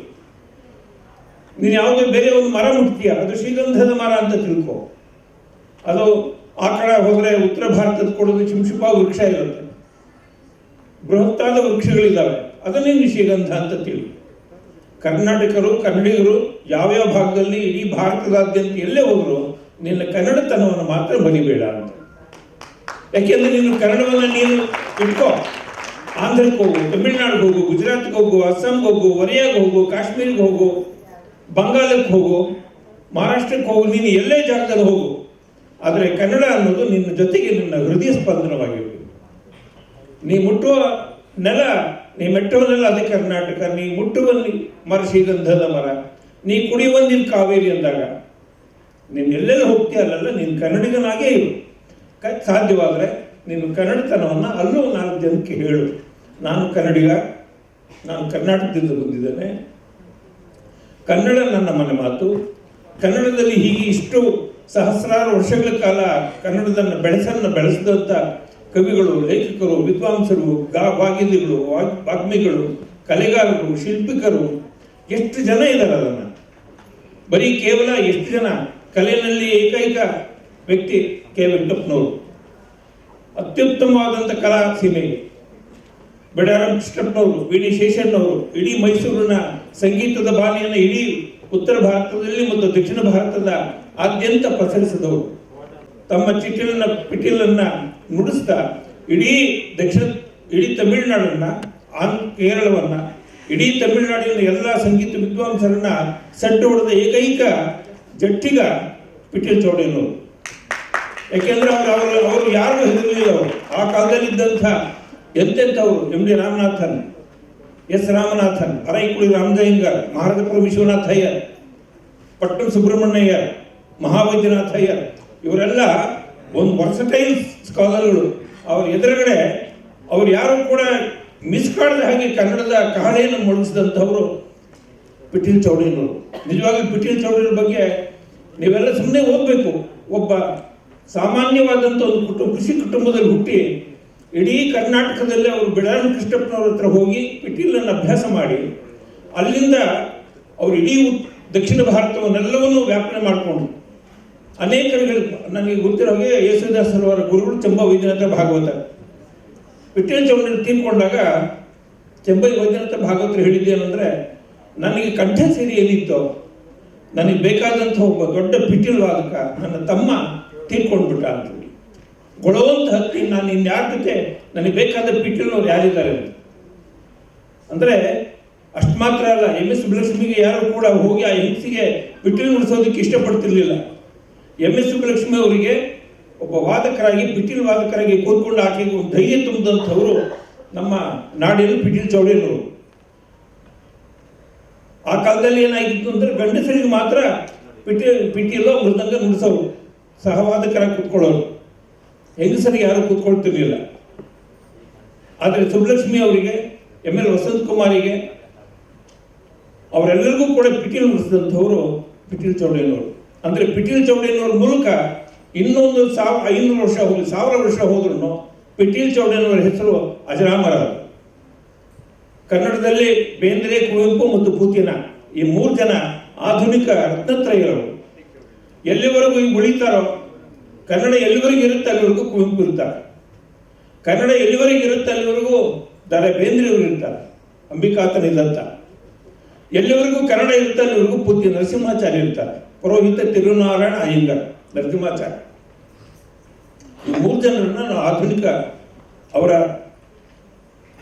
ಕೊನೆಯಲ್ಲಿ ಒಂದೆರಡು ಮಾತು ಹೇಳ್ಬಿಡ್ತೀನಿ, ಯಾಕಂದ್ರೆ ಒಂದು 10 ನಿಮಿಷ ಸಾಕು, ಯಾಕೆಂದರೆ ಸಮಯ ತುಂಬ ಮೀರಿದೆ. ಅದಕ್ಕಾಗಿ ದಿನನಿತ್ಯ ಒಂದು ಪತ್ರಿಕೆ ಅದನ್ನು ತರಿಸ್ಕೊಳ್ಳಿ ಮನೆಗೆ. ಅದು ವಿಜಯ ಕರ್ನಾಟಕವೋ, ಪ್ರಜಾವಾಣಿಯೋ, ವಿಜಯವಾಣಿನ, ಸಮಿತಿ ಕರ್ನಾಟಕ, ಯಾವುದಾದ್ರೂ ಒಂದು ಕನ್ನಡ ದಿನಪತ್ರಿಕೆಯನ್ನು ನಿಮ್ಮ ಮನೆ ತರಿಸಿ. ಸಾಧ್ಯವಾದರೆ ಪ್ರತಿ ತಿಂಗಳು 1-2 ಒಳ್ಳೆ ಪುಸ್ತಕಗಳನ್ನು ತಂದು ಮನೆಯಲ್ಲಿಡಿ.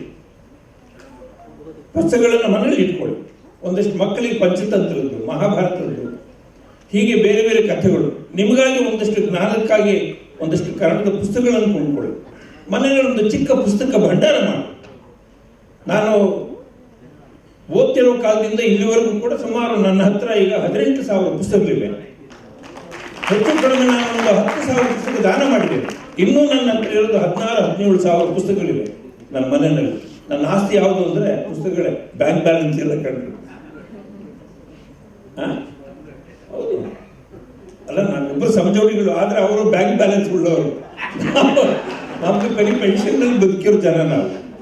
ಅಲ್ಲ, ನಾನು ಯಾಕೆ ಹೇಳಿದ್ರೆ ನನಗೆ ಪುಸ್ತಕವೇ ಆಸ್ತಿ ಕಂಡ್ರಿ, ನನಗೆ ಅದಕ್ಕಿಂತ ಮೇಲಿಲ್ಲ, ನನಗೆ ಜ್ಞಾನವೇ ಆಸ್ತಿ. ನಮಗೆ ಉಳಿದಿದ್ದೇನು ಆಸ್ತಿ ಯಾವುದೂ ಇಲ್ಲ ನಮಗೆ. ಕನಿಷ್ಠ ಪಕ್ಷ ನಿಮ್ಮ ಮನೆಯಲ್ಲಿ ಒಂದು ಪುಟ್ಟ ಗ್ರಂಥಾಲಯ ಮಾಡಿ, ಫ್ರಿಜ್ ಇಟ್ಕೊಂಡಿದ್ದಾರೆ, TV ಇಟ್ಕೊಂಡಿದ್ದಾರೆ, ಬೇರೆ ಬೇರೆ ಬೇರೆ ಬೇರೆಯ ನಿಮಗೆ ಅನುಕೂಲವಾದದ್ದೆಲ್ಲ ಇಟ್ಕೊಂಡಿದ್ದಾರೆ. ಅದ್ರ ಜೊತೆಗೆ ಒಂದು ಜಾಗನ, ಪುಸ್ತಕಗಳನ್ನು ಇಟ್ಕೊಂಡು ಅದ್ರ ಬಗ್ಗೆ ಅಟ್ಲೀಸ್ಟ್ ಒಂದು ಪುಸ್ತಕ ತೆಗೆದು ಎತ್ತಿಡೋಕೆ ಒಂದು ಒಳ್ಳೆ ಕಿಟ್ಟ ಡಿಕ್ಷನರಿ ಇಟ್ಕೊಳ್ಳಿ. ಭಾರದ್ವಾಜ್ ಅವ್ರದ್ದು ಡಿಕ್ಷನರಿ ತಗೊಳ್ಳಿ. ಎಲ್ಲೇ ಶೇಷಗರಾಯರದೊಂದು ಕನ್ನಡ ಇಂಗ್ಲೀಷ್ ಡಿಕ್ಷನರಿ ಇದೆ, ಕನ್ನಡ ಟು ಇಂಗ್ಲೀಷ್ ಒಂದು ಡಿಕ್ಷನರಿ ಇದೆ, ನಿಘಂಟುಗಳಿವೆ. ಮನೆಯಲ್ಲಿ ಕೆಲವು ನಿಘಂಟು ಇಟ್ಕೊಳ್ಳಿ. ಕನ್ನಡ ಹಿಂದಿ ಶಬ್ದಕೋಶ, ಕನ್ನಡ ಸಂಸ್ಕೃತ ಕನ್ನಡ ಶಬ್ದಕೋಶ, ನಿಘಂಟುಗಳು ಮನೇಲಿ ಇರಬೇಕು. ಇವತ್ತಿನ ಶಿಕ್ಷಣದ ಅಭ್ಯಾಸದಲ್ಲಿ ಯಾರು ಒಬ್ಬರು ನನ್ಗೆ ಗೊತ್ತಿರೋ ಹಾಗೆ ನಿಘಂಟನ್ನ ತೆಗೆದು ಅದನ್ನು ಓದುವಂಥ ಅಭ್ಯಾಸವೇ ಇಲ್ಲ. ಹಾಗಾಗಿ ನಿಮ್ಮ ಮನೆಯಲ್ಲಿ ಒಂದಷ್ಟು ನಿಘಂಟು, ಮಹಾಭಾರತ, ರಾಮಾಯಣ, ಭಗವದ್ಗೀತೆ, ಭಾಗವತ, ವಚನಗಳು, ದಾಸರ ಪದಗಳು, ದಾಸರ ಕೀರ್ತನೆಗಳು, ಒಂದಷ್ಟು ಒಳ್ಳೆ ಕಾದಂಬರಿಗಳು, ಕ್ಲಾಸಿಕಲ್ ನಾವೆಲ್ಸ್ಗಳಿವೆ. ಕುವೆಂಪು ಅವರ ಮಲಗಳಿಂದ ಮದುಮಗಳು, ಕಾನೂರ ಹೆಂಡತಿ, ಶಂಕರಮಕಾಶಿ ಪುಣೇಕರ್ ಅವರ ಅವಧೇಶ್ವರಿ ಗಂಗಾಮಾಯಿ, ವಿಕ್ರ ಗೋಕಾಕರ ಸಮರಸದ ಜೀವನ, ರಾಬುದ್ರವರದ್ದು ಗ್ರಾಮಾಯಣ, ಎಷ್ಟು ಒಂದು ಕ್ಲಾಸಿಕಲ್ ನಾವೆಲ್. SL ಭೈರಪ್ಪನವರ ಪರ್ವ ಇಟ್ಕೊಳ್ಳಿ. ಒಳ್ಳೆ ಕಾದಂಬರಿಗಳು ಒಂದು ಸಂಗ್ರಹ ಮಾಡಿಕೊಳ್ಳಿ. ಇವು ಯಾವತ್ತೂ ಕೂಡ ಕ್ಲಾಸಿಕಲ್ ನಾವೆಲ್, ಇವೆಲ್ಲ ಶಾಸ್ತ್ರೀಯವಾದ, ಯಾವ ಕಾಲಕ್ಕೂ ಬೇಕಾದಂಥದ್ದು. ನಿಮ್ಮ ಮನೆಯಲ್ಲಿ ಒಂದು ರಾಮಾಯಣ ದರ್ಶನ ಇಟ್ಕೊಳ್ಳಿ,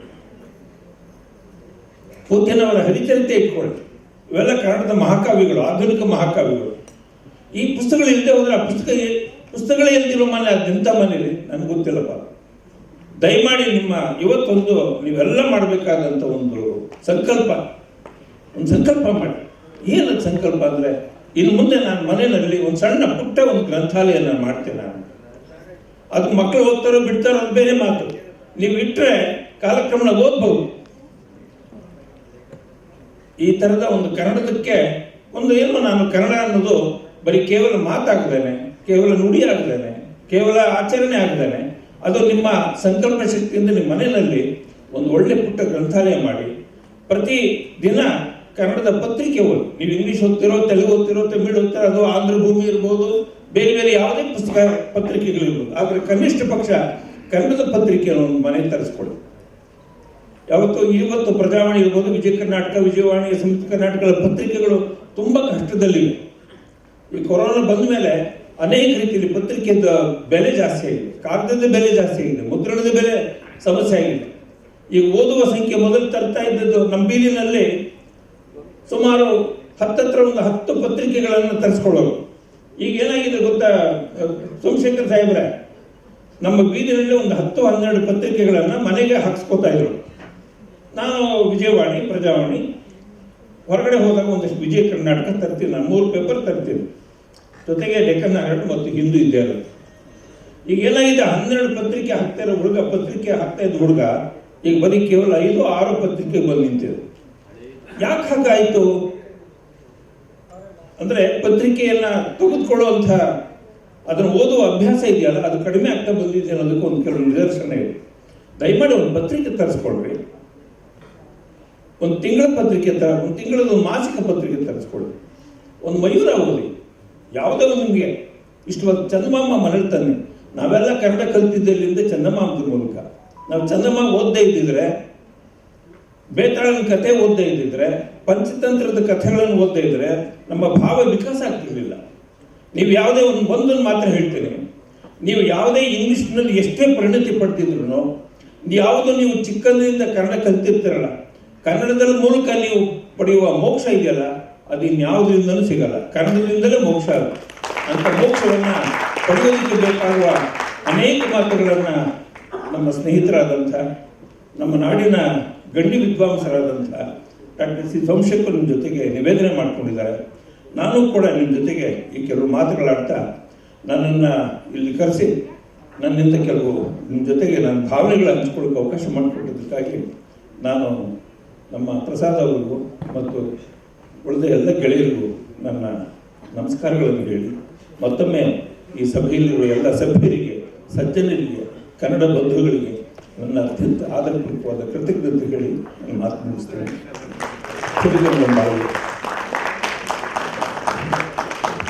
ಬಹಳ ಅರ್ಥಪೂರ್ಣವಾದಂತಹ ಮಾತನಾಡಿ ಎಷ್ಟೋ ಮಾಹಿತಿಗಳನ್ನು ನಮ್ಮ ಜೊತೆ ಹಂಚಿಕೊಂಡಂಥ ಶ್ರೀಯುತ ಪ್ರೊಫೆಸರ್ ಮಲ್ಲೇಪುರಂ ಜಿ ವೆಂಕಟೇಶ್ ಅವರಿಗೆ ಅನಂತ ಹೃದಯ ತುಂಬಿದ ಧನ್ಯವಾದಗಳು. FKCCIನ ಅಧ್ಯಕ್ಷರು ಹಾಗೂ ಎಲ್ಲ ಆಫೀಸ್ ಬೇರರ್ಸ್ ಹಾಗೂ Balakrishna sir and Rajendra Kumar sir ಎಲ್ಲರೂ ಸೇರಿ ಗಣ್ಯರಿಗೆ ಈ ಒಂದು ಸನ್ಮಾನವನ್ನು ಮಾಡಬೇಕು ಅಂತ ವಿನಂತಿಸ್ಕೊಳ್ತೇವೆ. ಆದ ನಂತರ ಎಲ್ಲರೂ ದಯಮಾಡಿ ಕೂತ್ಕೋಬೇಕು. ಸಂಗೀತ ಕಾರ್ಯಕ್ರಮದಲ್ಲಿ ನಮ್ಮ ಜೊತೆ ಇದ್ದಾರೆ ಅದ್ಭುತವಾದ ಕಲಾವಿದರು ಸವಿತಾ ಗಣೇಶ್ ಪ್ರಸಾದ್ ಹಾಗೂ ತಂಡದವರಿದ್ದಾರೆ. ಸಾಕಷ್ಟು ಅದ್ಭುತವಾದ ಕನ್ನಡ ಗೀತೆಗಳನ್ನ ತಮಗೋಸ್ಕರ ಹಾಡೋದಕ್ಕೆ ಅವರು ಸಜ್ಜಾಗಿದ್ದಾರೆ. ಹಾಗಾಗಿ ಎಲ್ಲರೂ ಸಹ ಪ್ರೇಕ್ಷಕರು ಕೂತ್ಕೋಬೇಕು ಅಂತ ವಿನಂತಿಸ್ಕೊಳ್ತೇವೆ. ಅದರ ಜೊತೆಗೆ ಭೋಜನ ಕೂಡ ಇದೆ, ಡಿನ್ನರ್ ಕೂಡ ಅರೇಂಜ್ ಆಗಿದೆ. ಹಾಗಾಗಿ ಎಲ್ಲರೂ ಕೂಡ ಕಾರ್ಯಕ್ರಮದಲ್ಲಿ ಪಾಲ್ಗೊಂಡು ಎಲ್ಲ ಕಲಾವಿದರನ್ನ ಪ್ರೋತ್ಸಾಹಿಸಬೇಕು.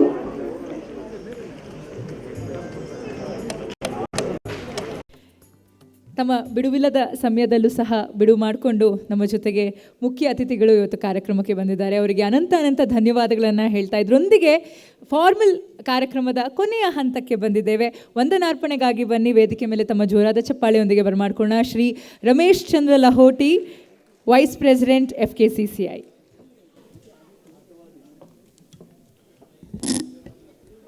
ತಮ್ಮೆಲ್ಲರಿಗೂ 66ನೇ ರಾಜ್ಯೋತ್ಸವ ಈ ಕಾರ್ಯಕ್ರಮಕ್ಕೆ ತಮಗೆ ಶುಭಾಶಯಗಳು. ಕನ್ನಡವೇ ಕಸ್ತೂರಿ, ಕನ್ನಡವೇ ಸತ್ಯ, ಕನ್ನಡವೇ ನಿತ್ಯ, ಸಿರಿಗಣ್ಣಂ ಗೇಳ್ಗೆ ಸಿರಿಗಣ್ಣಗಂ ಬೇಳ್ಗೆ. ಇಂದು ನಮ್ಮ ಈ ಕಾರ್ಯಕ್ರಮಕ್ಕೆ ಮುಖ್ಯ ಅತಿಥಿಗಳು ಆಗಮಿಸಿದ ಸನ್ಮಾನ್ಯ ಶ್ರೀ R. ಅಶೋಕ್, ಅವರಿಗೆ ತುಂಬ ಹೃದಯ ಧನ್ಯವಾದಗಳನ್ನು ಅರ್ಪಿಸ್ತೀನಿ. ಅಂತೆಯೇ ಗೌರವಾನ್ವಿತ ಅತಿಥಿಗಳು ಆಗಮಿಸಿದ ಡಾಕ್ಟರ್ ಸಿ ಸೋಮಶೇಖರ್ ಅವರು ಹಾಗೂ ಪ್ರೊಫೆಸರ್ ಮಲ್ಲೇಪುರಂ ಜಿ ವೆಂಕಟೇಶ್ ಅವ್ರಿಗೂ ನಾನು ನನ್ನ ಕೈಗಾರಿಕೆ ವಾಣಿಜ್ಯ ಸಂಸ್ಥೆಯ ಪರವಾಗಿ ಸಹ ತುಂಬ ಹೃದಯದ ಧನ್ಯವಾದಗಳನ್ನು ಅರ್ಪಿಸ್ತೀನಿ. ಹಾಗೂ ಇಲ್ಲಿ ಆಗಮಿಸಿರುವ ನನ್ನ ಮಹಾಸಂಸ್ಥೆಯ ಮಾಜಿ ಅಧ್ಯಕ್ಷರು, ನನ್ನ ಸಮಿತಿಯ ಎಲ್ಲ ಸದಸ್ಯರು ಹಾಗೂ ಆಡಳಿತ ಮಂಡಳಿಯ ಸದಸ್ಯರಿಗೆ ನನ್ನ ಹೃತ್ಪೂರ್ವಕ ವಂದನೆಗಳು ಅರ್ಪಿಸ್ತೀನಿ. ಕನ್ನಡ ರಾಜ್ಯೋತ್ಸವ ಸಮಾರಂಭಕ್ಕೆ ಜವಾಬ್ದಾರಿನ ವಹಿಸಿಕೊಂಡು ನನ್ನ ಸ್ನೇಹಿತರಾದ ಅಚ್ಚುಕಟ್ಟಾಗಿ ಇವತ್ತು ತಾವು ಏನು ಕಾರ್ಯಕ್ರಮವನ್ನು ತಾವು ಇಲ್ಲಿ ಭಾಗವಹಿಸ್ತಿದ್ದೀರಾ, ಇದನ್ನು ಮುಂಚಿತಗ ತಗೊಂಡು ನಮ್ಮ ಚೇರ್ಮನ್ ಆದ ಶ್ರೀ ರಾಜೇಂದ್ರ ಕುಮಾರ್ ಹಾಗೂ ಸನ್ಮಾನ್ಯ ಶ್ರೀ MG ಬಾಲಕೃಷ್ಣನ ಸ್ನೇಹಿತರು ಅವರಿಗೆ ವೈಯಕ್ತಿಕವಾಗಿ ವಹಿಸಿ ಸಮಾರಂಭ ಯಶಸ್ವಿಯನ್ನು ಬಹುಮುಖ ಪಾತ್ರ ವಹಿಸಿದ್ದಾರೆ. ಅವರಿಗೂ ಸಹ ತುಂಬ ಹೃದಯದ ಧನ್ಯವಾದಗಳನ್ನು ಅರ್ಪಿಸ್ತೀನಿ. ಇಂದಿನ ಸಮಾರಂಭ ಆಗಮಿಸುವ ಎಲ್ಲ ಪತ್ರಿಕಾ ಹಾಗೂ ಮಾಧ್ಯಮ ಮಿತ್ರರಿಗೆ ನನ್ನ ಹೃದಯಪೂರ್ವಕ ಧನ್ಯವಾದಗಳು. ನಮ್ಮ ಮಹಾಸಂಸ್ಥೆಯ ಸಿಬ್ಬಂದಿ ವರ್ಗದವರೆಗೂ ಹಾಗೂ ಇಲ್ಲಿ ಆಗಮನಿಸುತ್ತಿರುವ ಎಲ್ಲ ಮಿತ್ರರಿಗೂ ನನ್ನ ಮಹಾಸಂಸ್ಥೆಯ ಪರವಾಗಿ ತುಂಬ ಹೃದಯದ ಧನ್ಯವಾದಗಳನ್ನು ಅರ್ಪಿಸ್ತೀನಿ. ಜೈ ಹಿಂದ್, ಜೈ ಕರ್ನಾಟಕ. ಮೇಡಮ್ ಸ್ವಲ್ಪ ಸೈಡಲ್ಲೇ ಇರಿ.